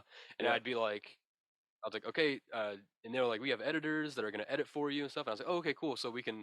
I also know some spots I might want to like switch around, and edit myself, so we can like compare notes." And they're like, "Oh, good. It's a good idea." And so I edited most of it, and then they never once got back to me about. No one ever edited the book. No It's way. riddled with typos and names are switched around that I didn't notice, and all this stuff, and cost so much money. Yeah. Wasted. I probably would have gone to New York, but I wasted all my money on this, and they bled me dry. Yeah. And then just kind of left me. Yeah. And now I still get emails every like month or so about like, hey, we got our new sale. You can sign up, and I'm like, get the fuck out of here. Yeah. And they aren't calling you. No, they no. Never would. I was same with you. I was like, I had only money on my mind. Yeah. I wanted to get as much money as I could as fast as I could. Yeah. And I could have gone the slower, more patient, traditional way. Right. But I wanted it to be done fast. Yeah, 100%. And I just didn't think about it. Yeah. And by the time I did think about it, I was far too late. Yeah. I was already too deep. Right. And I had to just kind of wait until this turmoil was over. Yeah. They had my copyright for 3 years, and I was like, I don't even care. I don't even like this book anymore. Like, I'm just gonna wait for this copyright to be back in my hands, and then I'll do something with it later. Maybe I still haven't done anything with it. I try to just ignore its existence. I'm right there with you. I mean, I have. This is crazy to announce on the podcast, but I have probably 400, 500 pieces. Really? I'm sitting on. Wow. Damn. Yeah. Holy shit. Yeah. And it's just two reasons. One, I rushed it, and so the quality of the product isn't the way that I wanted it to come out. Yep. And I trusted a Chinese manufacturer that I should not have trusted. But again, how are we going to make money as fast as possible? Yeah, exactly.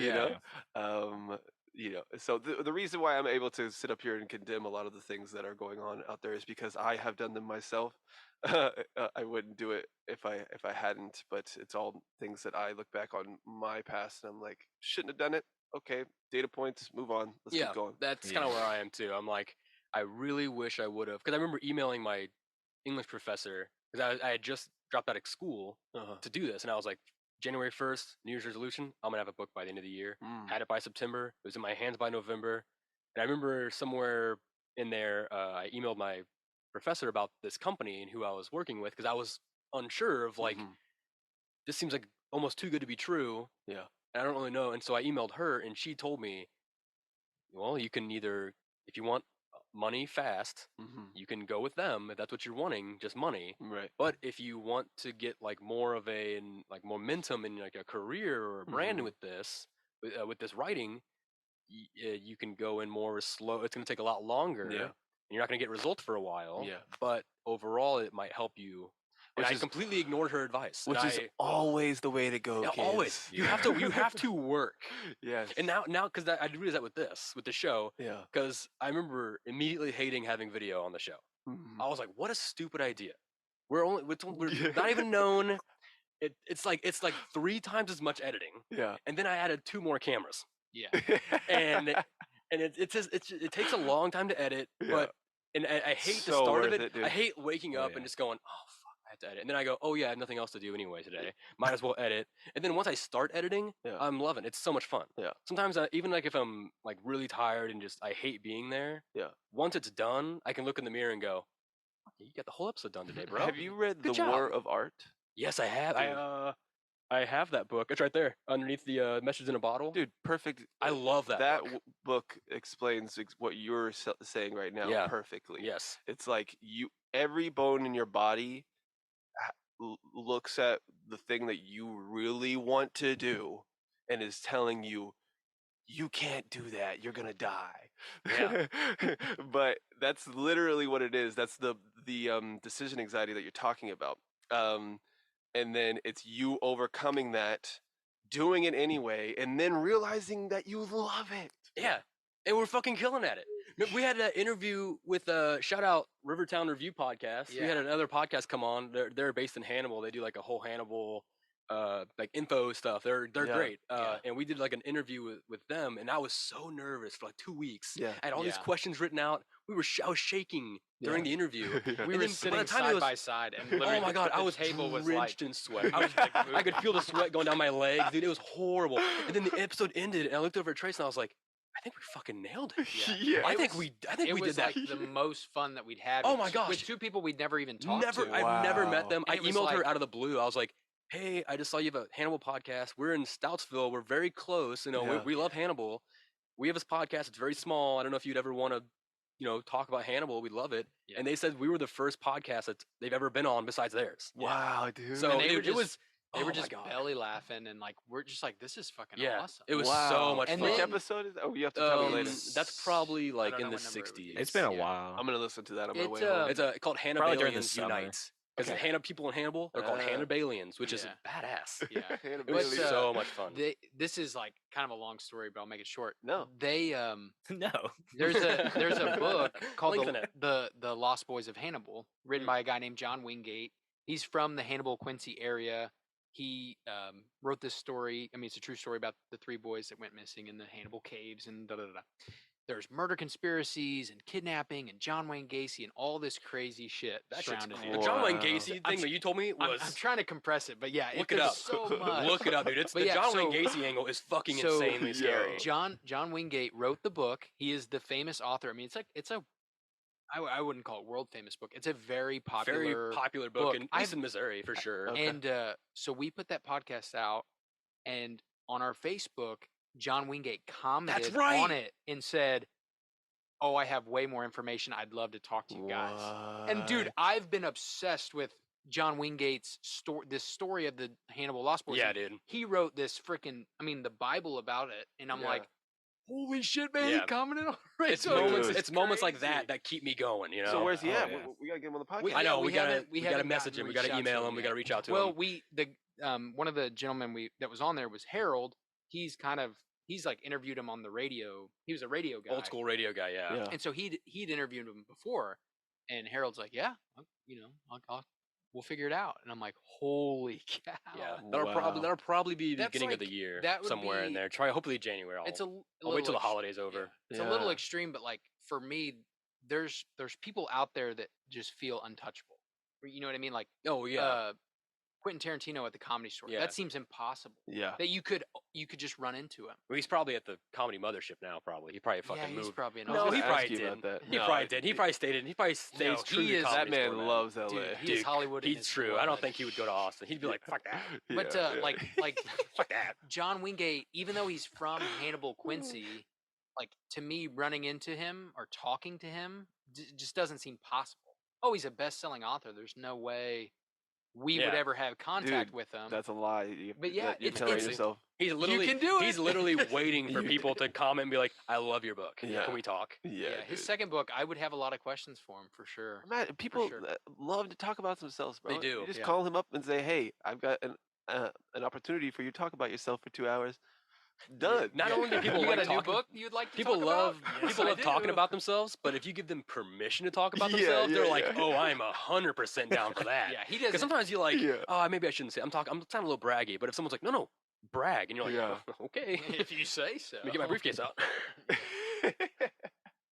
Oh man, no, it's the momentum is slowly moving, snowballing a little bit, dude. You know? I can tell you the energy in this room compared to the last time that I was here.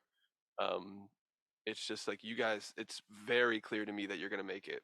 That's awesome, man. Thank you, dude. God, that's cool. You're about to get a big old hug, man. Yeah, I'm about to jump over this table, bro. Yeah, you're taking it very seriously and professional, and you took time to like do your research. Yeah. And that's something you care. Yes, I try my best. Sometimes I care so much. Sometimes it makes me mad. Yeah. Like when I lose and it comes audio, out on the show. If I wake up tomorrow and I find out like an audio didn't work or like a camera went down, I'm going to go outside with a hammer and smash a pallet, and then I will come inside and I will call Trace. I'll let him know what happened, and I'll say, I'll figure it out, and then I'll just edit it. I'll put a little sorry before. Right. That's all we do. That's all you can do. There's usually nothing I can give you. So you're just calling me so that you can put it out there, and I'll go. I need to tell someone. I know. Yeah. And just so I can vent it out. Yeah. And my thought is always like, okay, if we need to re-record, I'm ready. Yeah. But I'm just waiting for whatever you're gonna say, and then you're like, I'll figure it out. I got that. and then it's figured out. You always figure it out. I will give you that. Yeah. Because I don't know shit about any of the things that you do. Right. It takes kids. I hope there's no kids watching. It takes young adults so much work. Yeah. It sucks. Sucks to hear because no one ever says that. They're always like, "Oh, you just got to believe in yourself." It fucking sucks. It's hard to believe in yourself, especially now. People like the society we live in. It makes it so hard to believe in yourself. And like, if you want to do weird shit like this, and it never stops. Literally, I think about that all the time. I think about that. Like if I think about 5 years in the future, I just think about doing this 5 years in the future. I'm like, whew, that's a lot of work in between. But fuck yeah, you know, if we're still doing it, then it's like awesome. I'm still loving it. And it's so like that's so good. Nothing's gonna be more rewarding than that. Yeah, and it's like it's as hard as it is. It's when we get like an email from someone like John Wingate or like they're like, you want to come back to on the show or you know whatever. Yeah, like it's just those small things where I'm like, all right, we can keep going. Let's keep it going. We could interview, you know, The Rock, and I would think that was really, really cool. But I would still be like, it was really cool that Alex wanted to come back on. You know what I mean? Like, oh yeah. Like I think I don't. And you didn't bring your brother either. Thank you for that. Have you? Austin's hair's about as long as yours, dude. Really? Yeah, it's super long. Send me a picture. It's super long. Yeah. That's nuts. I saw it looks good by too. at a football game or something. I was like, holy shit. Yeah, that's awesome. Good for him. Yeah, I need to holler at him. Yeah. Did you? Me too. Were you at Hallsville last night for basketball? No, I wasn't. The last one that I caught was the home game versus Centralia. Yeah. I try to make it. My brother, two of my brothers are playing ball this year, so I try to make it when I can. There you go. God, you are so handsome. I've been waiting to say this all day. Thank you, brother. I've been looking at your hair. I love your hair. I like the way it's like coiffed right now. Is that the right word? Coiffed? I'm really happy with it. Sure. I've been trying to glow it out like yours, so I kind of want to trim it a little bit.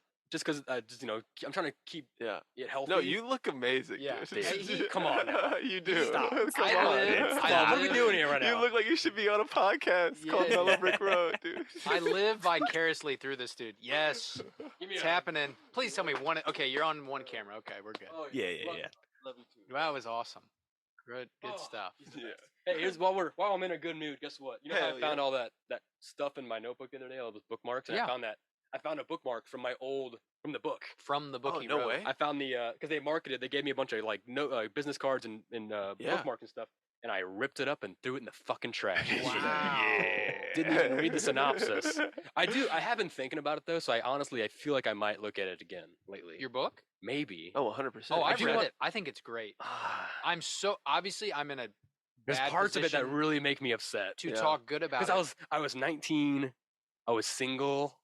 You know, so there's like some scenes where I'm like, oh god, not scenes, but like there's descriptors where you're just like, oh fuck, why would I describe that part of your body like that? But that's I'm pretty sure at the beginning, that's a real thing though. Again, I was 19. I will say it reads. I wanted her and the young cop to like have a thing, you know? Yeah. Right. So that's like, which could actually did. It reads so part. Well. It reads really well. It reads like my brother didn't write it. That's how I would yeah. describe it. Thank you. I forget that Van wrote it, and I'm like, damn, that's fucking good. And then I'm like, It was a hectic- oh shit, Van wrote that. Yeah, like that was a Van hectic came 7 up months. with that. That's so cool. That was one of the most disciplined years of my life because it was like every day. I got off work at 2:30 in the afternoon, and I would sit at the table you in got my up apartment with 3 Gabe. in the morning or whatever. Yeah, and I would as soon as I get back from work, I would sit at the table with my laptop and all my papers, and I would just write, or I would sit there for 6 hours straight, writing or not. No, I didn't have an outline. I just went like straight, like here's what's happening. I literally wrote the book from page 1 to page whatever the page was, just straight out. Yeah.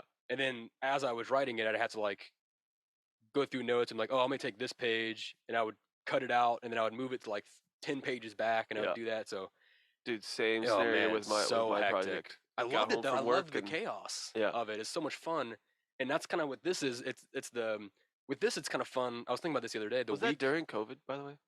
When I wrote the book? Yeah. It was before that. 2 years 2017. 2 years Oh, before. wow. Yeah. I was still in Columbia. I think it was 2017. Dude, I Were you in remember Columbia? that. Wow.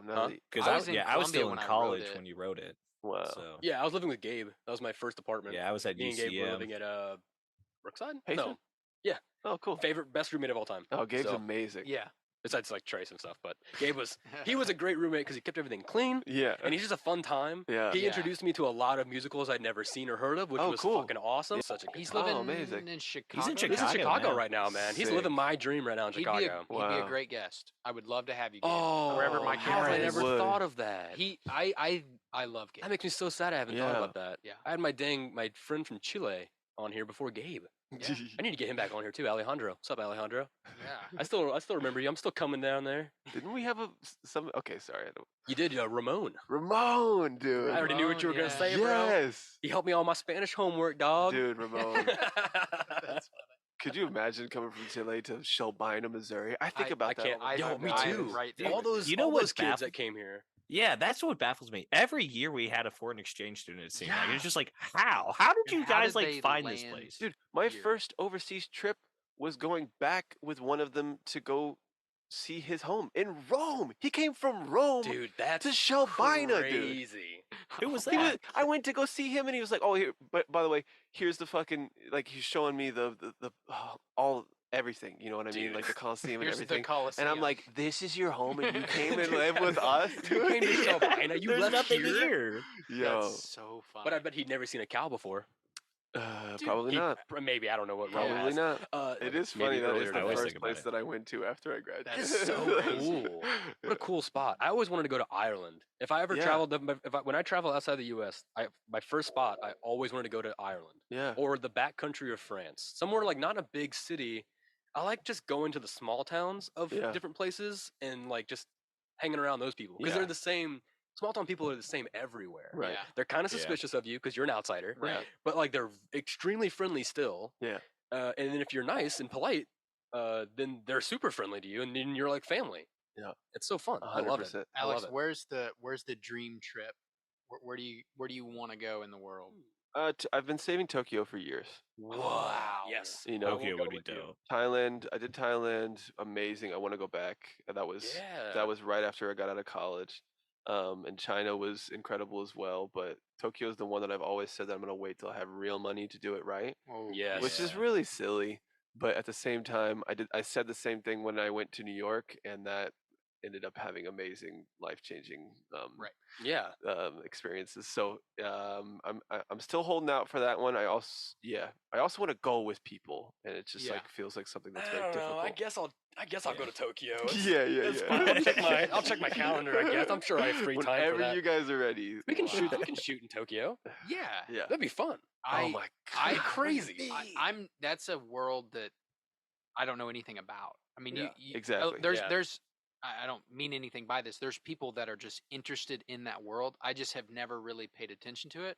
When I think of Tokyo, I just think of a lot of neon signs and Yeah. people. Oh, yeah. That's all I. Yeah. I don't know anything beyond that, and I'm not a like food wise. I'm not a big foodie Oh man, I'd fuck person, Tokyo so up, man. I don't have interest there. But I know if I went, it would be incredible. Yeah, I'd fuck. Where's Tokyo yours? food up, Yeah. The pyramids. Oh yeah, I do. would, and I respect that's, that. I don't know if it'll ever happen for a lot of reasons, but I don't know if I can sit on a plane for 19 hours. Yeah, I don't like that excuse though. I know, but dude, your experience on planes and my experience on planes is very different. That's true. Or not the experience, but like how we deal with. You don't like flying, Trace? I don't really like flying. Yeah, I've never flown over an ocean though. The furthest I've gone was to Cancun. That was like 3 hours, 3.5, and it was like I think I held my breath the entire time. Not not like in full panic or anything, but I just am like. You just wanted to land. Yeah, I'm just in a constant state of like, okay, we're not on the ground right now. Okay, I mean, I'm doing that thing where I'm like, okay, 3.5 hours, we're halfway, so an hour 45. If I go through another 30 minutes, then we'll be at. I'm like, you put a movie on or something or a book. Usually have to read because I like reading on planes. I remember when my first flight was to Pittsburgh, which is like an hour and a half. And there was really, really bad rain in St. Louis. That's always fun. But I had never flown before, so I didn't know what it was supposed to be like. So then we take off and there's turbulence, and I'm like, this is fucking horrifying. Yeah. So then I thought, oh, this is what every flight is. You were with Dad too, weren't you? And I was with our dad, who's the same way. He's even worse than you. No, dude. Dad hadn't flown since pre 9/11. So Lord, he's like, he's in the airport, and he's like, what the fuck are we doing? I'm like, we have to. But I also don't. That's a great question, though. What the fuck are we doing in airports nowadays? I also don't know what we're doing, so I'm like, Dad, I don't know. This is what they told me we have to do, so we're doing it now. Welcome to this fascist dystopia. You're gonna be here for the next 2 hours before you board your plane. You're flying death trap was how you feel about it. Dude. Yeah, so weird. But yeah, that's wild for me to hear though, because I've been on like 30 this year. Yeah, I love as soon as we hit the ground, like Mason said, as soon as I touch ground, I'm like, I cannot believe we're here. Cancun, baby. Teleportation. You come out of the airport, and you're like, it's like what? Walking through a portal. I'm like, whoa, we're in another country. But the 3 hours to get there, I'm like, Jesus fucking. Yeah. And like somebody gets up to go to the bathroom. I'm like, just fucking sit down. We don't need to fucking. We really don't shake the plane. Don't shake the plane. I'm like, we don't need all the windows open. Just shut the fucking windows and That's amazing. What I didn't get to say it. When I went to Pittsburgh, I tried to watch Across the Spider-Verse, which is a Spider-Man movie. There's music and action happening, and I had to shut it off because my anxiety was raised because something chill. The music and stuff. So then I usually read a book. That movie is a fucking trip, though. The new one, dude. The new one is crazy. It's crazy, bro. You have to like get a coffee ready and just sit down and be prepared for wildness. Dude, I just got my hands on the scripts of the new Spider-Man movie. I cannot wait to read it. I am so excited. I'm gonna watch it again, and then I'm gonna read it while I'm watching it a third time. Fucking. So blast. I'm a little naive. Wow. I love it. What do you expect to?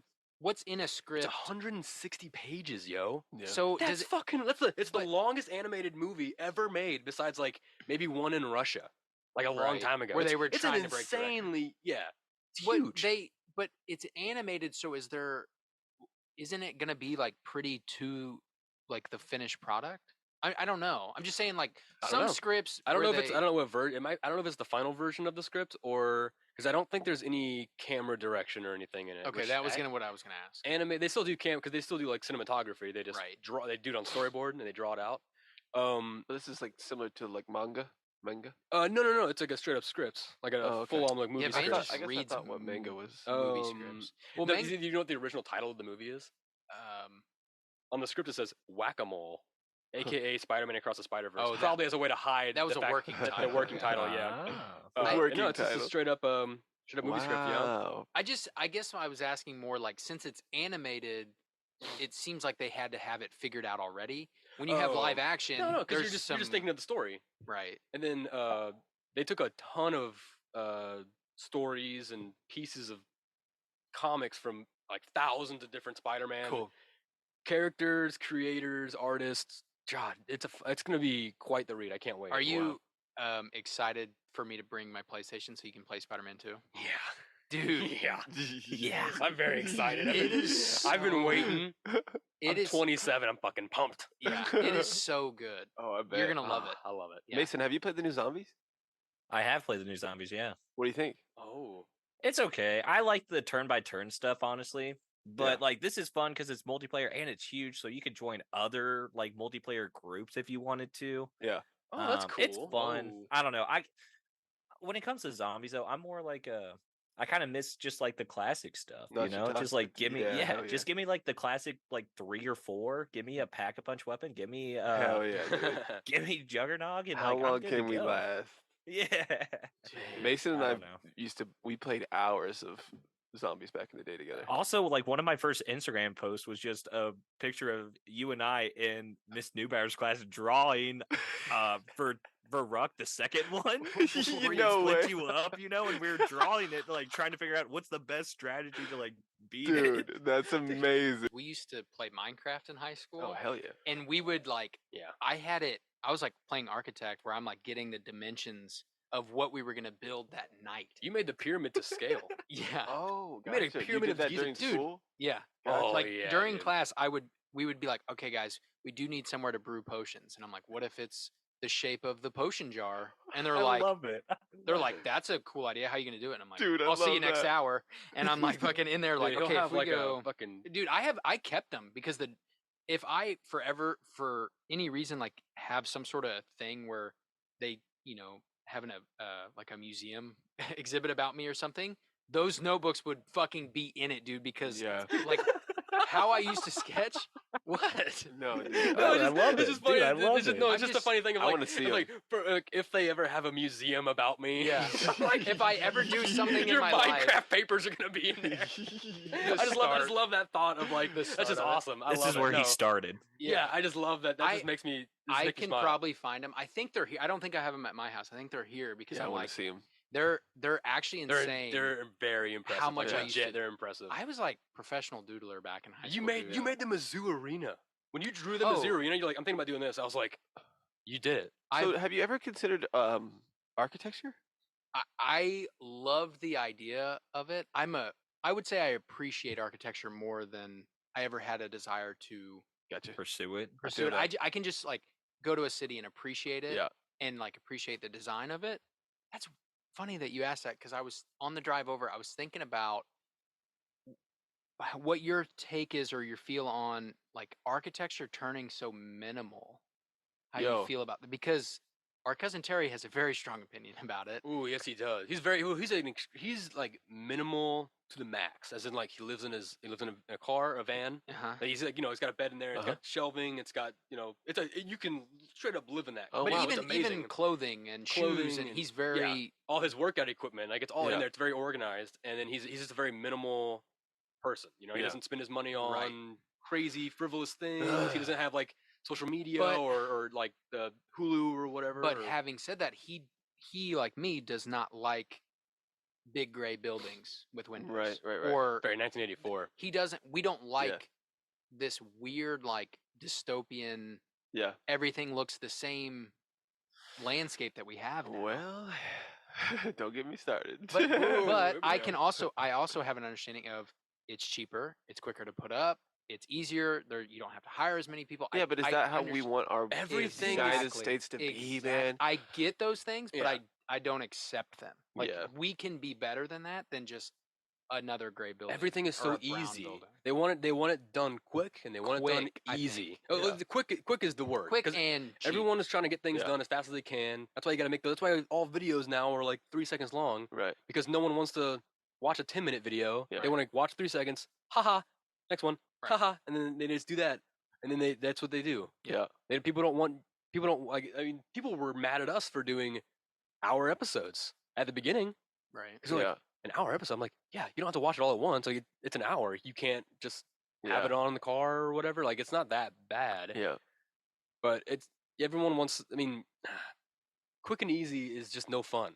Yeah. Yeah. It seems fun because like it's like, oh, I have so much time to do other things, but all anyone does is look at their videos on their phone. But they could watch a 2-hour piece of art, but they're like, that's too long, so I'm going to scroll through my phone for 2 hours. And in their brain, they think, I got a lot done. They saved time, but you did less, really. You did less than if you would have watched this. Yeah, this plays into the humanistic desire for instant gratification Yeah. as much as possible. Discipline is the most important thing.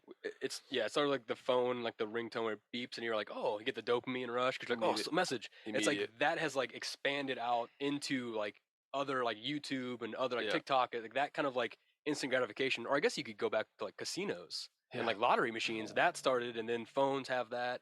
Yeah, it's the addiction thing. Yeah, because like when you're watching videos, it is kind of like a lottery. You know, when am I going to find one that I really like? Yeah. You know, like it turns out after an hour. Yeah. That was a note I had. Or next time, or never. Like you may never find exactly what you want to see. That was a note I had like a couple weeks ago that we never got to. Was I noticed? Okay, so when did the word addictive join the corporate marketing buzzword as like a positive? Like, because they're like, oh, you're gonna love this game. It's so addictive. This app is so addictive. This social media, like, that's not a good addiction is not good. It's a selling point. It is, because it's so hard to keep people focused on something. So if something is so addictive that you focus on it, that's more money for you. Because I think people know that they're short attention spans. Yeah. So they're trying to find ways to maybe make it seem like, oh, you could spend a long time playing this. It's not just like, it's not something you'll play for 5 seconds and then put down and throw away. This has longevity, even though it really doesn't. Right. It's like that jacket has longevity. Like that, an app doesn't have shit. Ridiculousness is like the perfect example of that. Where it's the most watched fucking show on television. Yeah. And it takes up majority of MTV's playtime, and it is literally just how do we get people to stay on for as long as possible. They have a perfect formula devised to just give you enough dopamine to where you're like, oh, we can do one more episode before flipping the television to something else, or just giving up completely. Because if we're being honest, Ridiculousness was great. Oh yeah, it's so a good show. Oh yeah, so great. Whenever it was on before I woke up, I would always watch that shit. You know what I mean? And that it was because I didn't have to worry about finding something else. I knew that at some point in the show I am gonna laugh.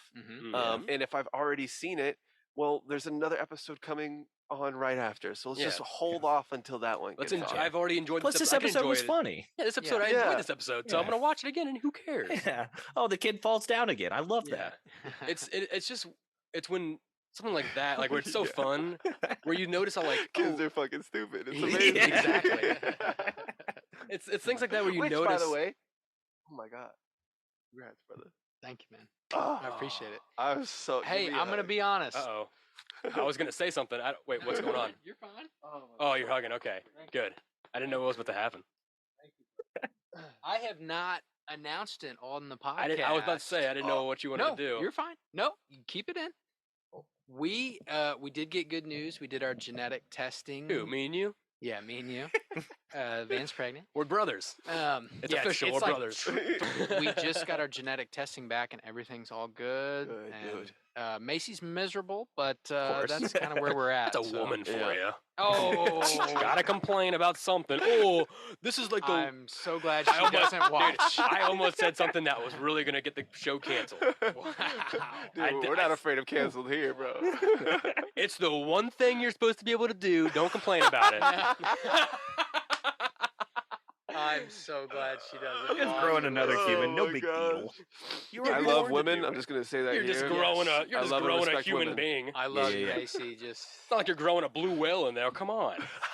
No, I'll probably cut that part. You can. Yeah. No, we probably not. Probably not. Yes, we're so excited, and I don't want to go in too much detail. We had our struggles, and it's just it never stops. Yeah, obviously we're so excited, but it's really exciting to see people close to you excited. Yeah. You know, like obviously your parents are gonna be excited, obviously your friends, but like the excitement they get from us because people knew our struggles or how long it took or whatever.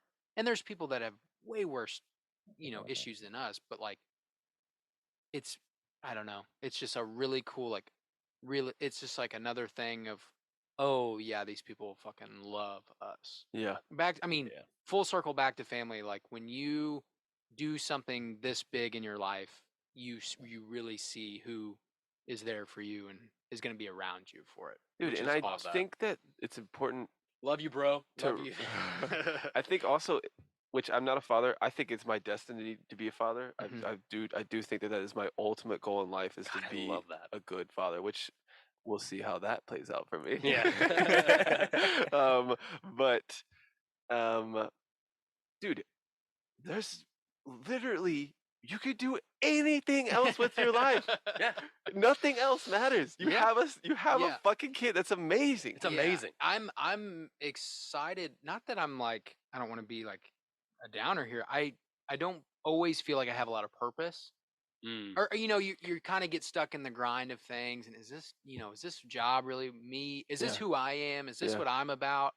And then you get the positive test, and you're like, oh, maybe this is what I'm supposed to be about. If I was doing something else, I wouldn't be here right now. Yeah. So then it's like back to the future, past, all that. Then you're like, data points. Oh, all that led to this, and now here we are moving forward. And I didn't chime in on that part. Like, I'm not super good at looking backwards or looking forward. Like, I'm kind of just whatever happens in the moment, that's the best I can do. I don't really have the headspace for the other stuff. Yeah. So then, like, you get this, and you're like, I'm trying to think forward, like, oh my gosh, first birthday and 5 years in high school, and you're just like, no, I'm enjoying this moment so much. Like Macy being so excited that we're crying in the living room together. That's you know what I mean? So like, beautiful. Like, you're like, wait, I don't need to think about birthday number 1 yet. Like, let's just enjoy this moment. Yeah. So that's great. Hell yeah. So you're a great guy. You know that? I don't care what anyone says. I don't know what crazy fucked up shit we said before, but we just covered it. We should put a Band-Aid on it. Yeah. I don't remember anything happening. Nothing happened. Exactly. We're not looking in the past. I know I didn't say anything. I mean, going to be watching the edit and go, oh, fuck. Dude, I do sometimes. Sometimes I'll look at the edit and I'll go, God, how much? No, dude, everything in this episode is fantastic. It's good. You're so positive. I love you. Okay, so let's see. We're getting close to the end.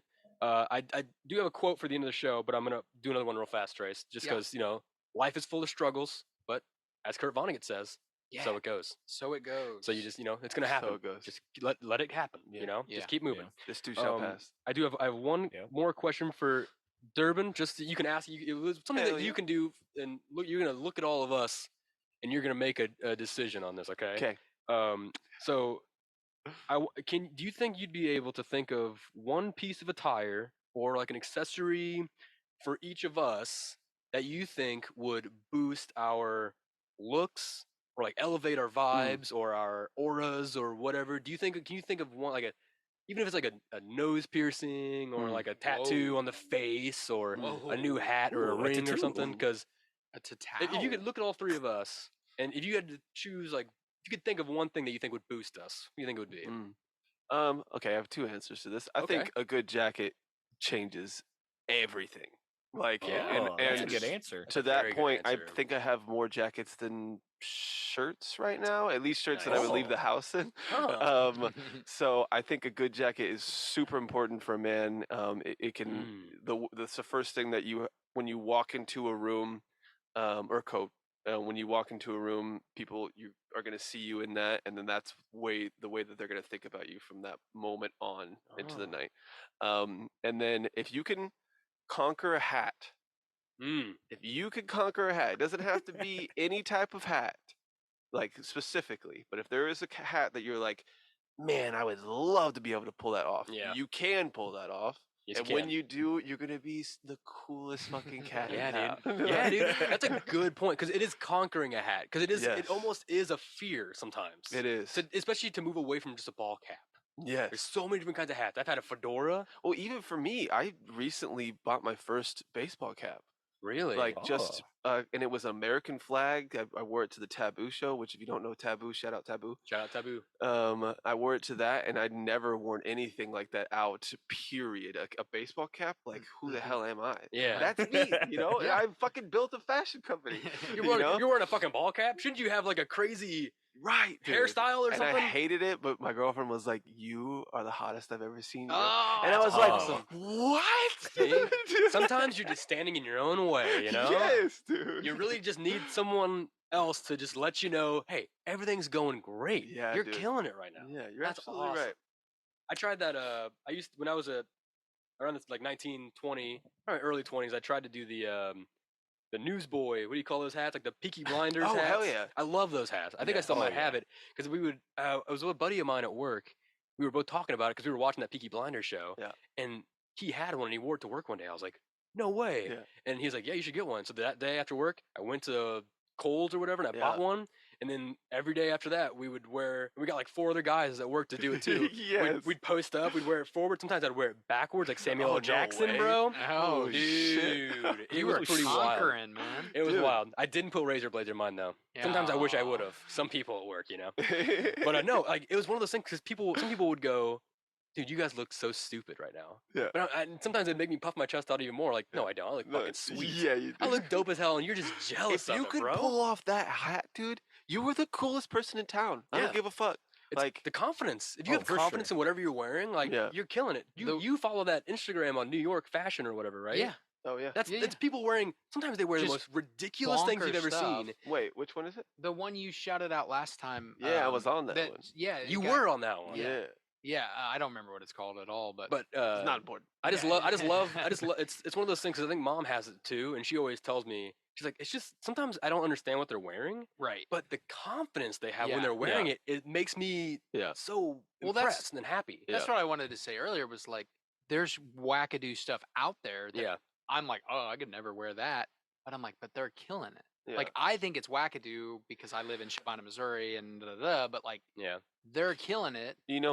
Even with you walked in with a cowboy hat, and I was like, whatever you felt inside is, like I was like, oh, he's killing that. That was a statement. I had no idea if you had conquered it yet, but I was like, oh, he just definitely, I've got a fleet of them now. So. I thought he walked up here in a cowboy hat. The last thing I ever would have thought you would wear. Because I was like, a cowboy hat. Thank you. Yeehaw, bro. Dude, this kind of going off what, hell yeah, brother. Kind of going off what you were saying earlier about the Balenciaga show, though, those individuals who attend those shows are at an interesting point because it's almost like they're the epitome of like nothing matters. Like, right. Guys, I am wearing a $3,000 ensemble of garbage right now, and I know that, but I also know I'm cool as fuck. And none of this matters. Yeah. That's their mentality, and I get that. But also at the same time, I'm of the opinion nowadays that it does matter. Like it does a little bit. No one doesn't care. It simultaneously doesn't matter at all because we are a speck in time. But also at the same time, my dog matters, dude. Yeah. Like my fucking dog matters. I love that. I love that boy so much, and like my family matters. Regardless, that's why I wake up and I keep doing this shit. You know what I mean? So I respect where they're at and why they would feel that way. Like, but also at the same time, I think that they need to wake up and realize that there is stuff that matters in your life that you should take seriously. It's almost like confidence can be an addiction too. Yeah. Ego. I've heard this quote. Yeah, exactly. Ego, and too much of it. I can't remember what this quote is or who said it, but it was something like everything in life can become a poison. Every good thing, like dessert is really good, but if you eat too much cake, I got that quote down. I know it. It hurts your stomach. Everything is with poison, and nothing is without poison. Only thing that determines if it's a remedy is the dosage. That's right. Ooh. So you can have too much ego. Yeah. Where you think you're walking around in a cool shirt with another shirt stapled on it, and really you look like a fucking weirdo. Like that dude right there on the screen. What is that? That's the thing you were talking about. The flannel shirt. And it's $1,200. Jeez. It's a t-shirt with a button. I can make that in my room right now. 1,870. Or there you go. That's crazy. I get it. Rock it. Do your thing. But if you're buying it because the name's on it. I'll pay $1,800 if that dude also comes in and like stands in the corner with it on. If I'm hiring him too, the model, like that makes sense. I'm buying 2 shirts together. Yeah. By the way, so much money. I got one body. I got 2 arms. Why do I need 4 sleeves? Dumb. What am I, an octopus? Yeah. Mason, I didn't know how to look it up, so I Googled shirt with shirt on it. Because I didn't. How do you describe that? And it came out. You found it. I don't know. No, but okay, yeah.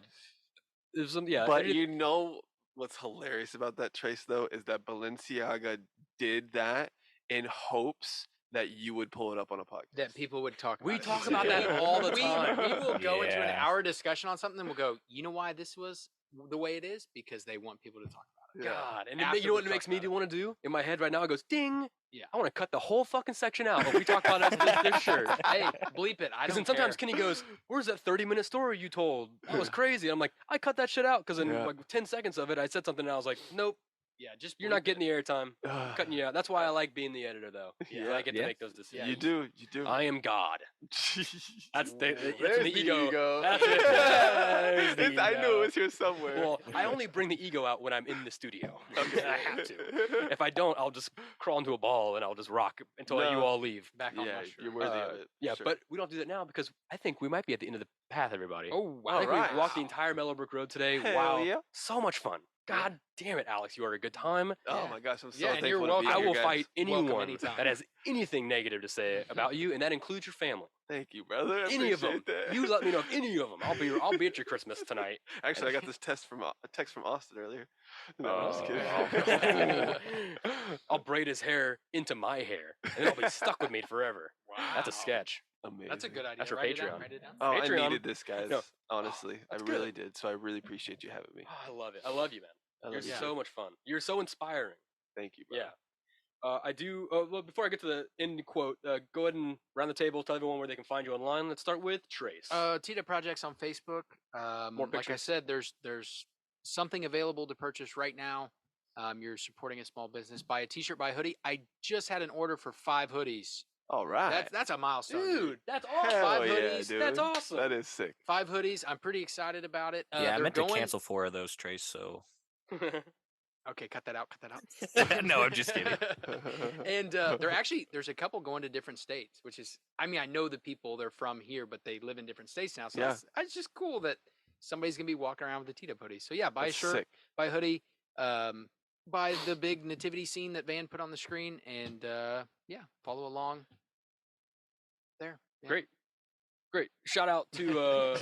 Hey, by the way, I know. I'm sorry. Great. I was I didn't know what you were saying. I don't know why you said my name. I was confused. I didn't. Say He your didn't. name.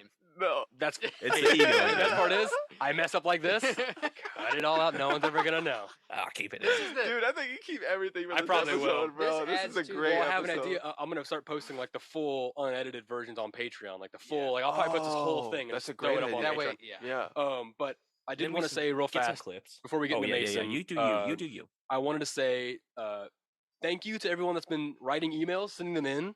mellowbrickroad.podcast@gmail.com. We love it. That's awesome. I've been trying to respond to as many as I can. Shout out Mason. I noticed you don't have a mustache yet, so obviously the one person that I did respond to that I was able to, he hasn't he tackled tried. you and glued pubes on your Tried. face like I told him to. He tried. He tried at work, and I was like, "Hey, man, maybe when we're not at work." We appreciate you, man. Thank you for listening. Thank you. We appreciate it. Thank you for fucking with Mason while we're away from him. Mason, go ahead and tell everyone where they can find you online. So you can find me on the Instagram. I am Mason Greenwell 52. Pretty bare there, but anytime we have shows or clips up, I post those on my story. So anytime you're looking for something to watch or whatever, you can find me there. I'm also on TikTok. Haven't really got into posting any videos, but we're talking about trying to do something. So if you want to just go ahead and follow me, because I'm pretty funny. Mason Green Wee on TikTok. Mason Green Wee. No L's at the end. Yeah, no L's. It's not a double just E. me It's and not my like green wee, like wee. peeing, because that's what I thought first. But it's not. Mason Green. It's like Mason Green Weh. Cool. Almost. Yeah. Thanks for that clarification. Yeah. Yeah, he's a weird guy, you know? We love No, him. but it's good. It's good. If you want to find me on Instagram, it's at Van Windsor. Mostly post about the show. Sometimes when I pick it up trash on the side of the road, I'll post about that too. That's another thing too. I started picking up trash on the side of the road, just on this road because I was tired of it, and I would post it on Instagram every week when I would do it.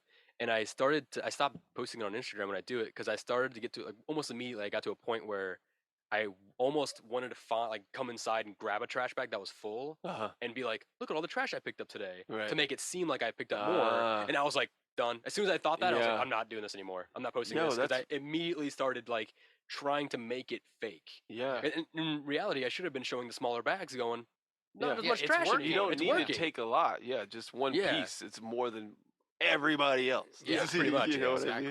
But yeah, I just wanted to say that real fast. So follow me on Instagram. We have a rule at when I go to festivals is whenever you leave a show done for the day and you're heading back to campsite, grab a couple pieces of trash. There you go. Yeah, I remember it was one of my first days at Mizzou. It was like a sports nutrition class too. It wasn't even like a trash class.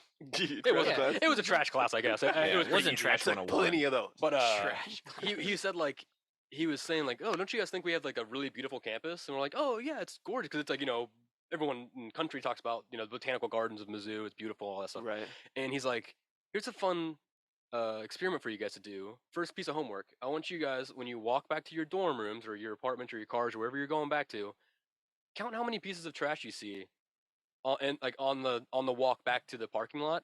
Dude, before I got 100 feet out, I counted over 20. Wow. Like, you don't even notice it really until you notice it. And then after that, he told us, he's like, once you start doing this, I'm sorry to say, you're not going to not notice it. Yeah. And now I can't help myself now. I'll get out of my car if I see too much, and I'll start picking it up. That's amazing. Well, it's like this is the road I live on. I don't want it to be trashy. Yeah. So someone's got to. And the people that are tax pay are supposed to be doing it aren't doing it. So shout out.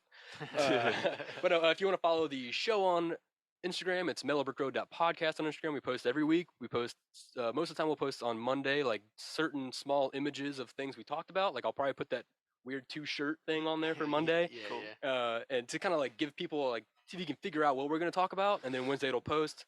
Like we said earlier, Patreon, sign up for there, Mellow Brick Road, become a Mellow Brick Roadie on Patreon. You can get full, unedited, ad-free episodes of the show. You get What You Reading episodes for Trace and I every month. We read our books and we share them. I do more comics. You read like actual books, mostly about Elvis. And cool. Mason and I have our show Off the Path, which is also, the videos are on Patreon. But if you want just audio versions, those are on Spotify, SoundCloud. You can find those anywhere you get podcasts, pretty much, just audio versions. So make sure to sign up for that Patreon. We got lots of fun stuff. I do have a Twitch. I just started streaming on it just the other day. It's called OnlyVans23. It's my OnlyVans account. Nice. So follow me on Twitch. We play fun games. Perfect. The Mellow Brick Road Twitch, the Poppy Field Dream Stream. That's going to be coming soon. We're going to play D&D. We're going to play, I don't know, games. We're going to do movie watch-alongs, debates, rankings. I got too many ideas for that. I want to play D&D so bad. I know. I want to play D&D. We're ready. We just got to do it. Whenever you do that, please let me know. Shit. Okay. I will do that. No, I will do that. Okay. I love it. I love making characters, and I'll fit you in the story. Don't you worry. Fuck you, dude. I'll find a way. I've always wanted to play. Oh my god, we're gonna have so much fun.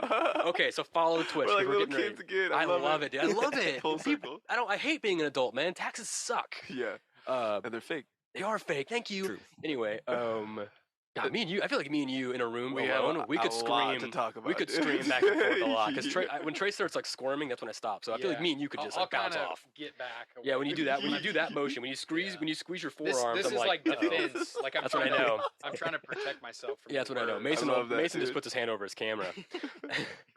I like to be secluded.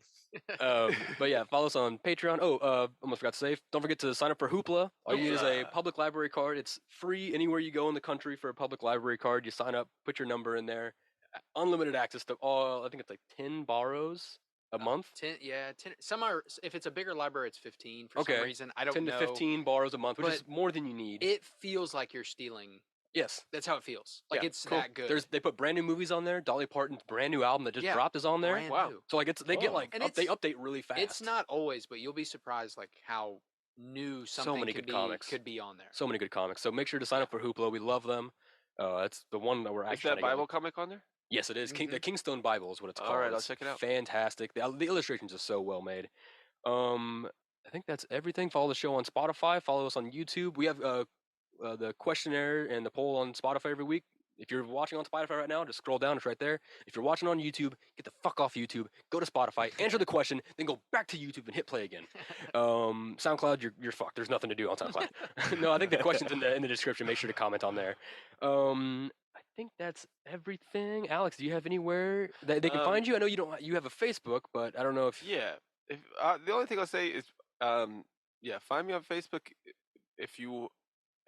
There are a lot of people here in Missouri that I haven't seen in a long time that I think about on occasion, and I'm like, oh man, I'm sure there's somebody out there that I should reconnect with. So if you're feeling that vibe from me, through the airwaves, then reach out to me. I would really appreciate that. I'm looking for more friends out here. Yeah. So. That's just Alex Durbin on Facebook. And retweet from us, because that is great right now. Yeah, seriously. We would love to see some people. If you don't have a Facebook or whatever, you don't have a way to find Alex, you want to get in touch with him, get in touch with me, Trace, Mason, I guess. Get in touch with any of us. We can let Alex know. I'm so sorry. I almost called you. Oh my goodness. It rarely happens, so I appreciate it. Oh my goodness. Okay, We've been here for 2 hours and you call him Austin? Oh my goodness. I know.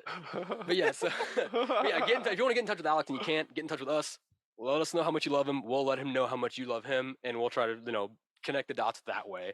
I'm going to end the show with a quote here from a famous Missourian. This is kind of a new thing I'm doing, Tracy. You weren't here last week. I'm going to get a famous person from Missouri. I'm going to find a quote from them. This week's quote is from John Goodman. He's from Afton, Missouri, like southeast or southwest St. Louis, I think, somewhere around there. His quote is, "Relax. Just relax and have fun doing what you're doing. Don't worry so much about being results-oriented. Just commit yourself to the moment." Perfect. There you go. Hello, manifestations, everybody. Thanks for watching. Stay safe out there.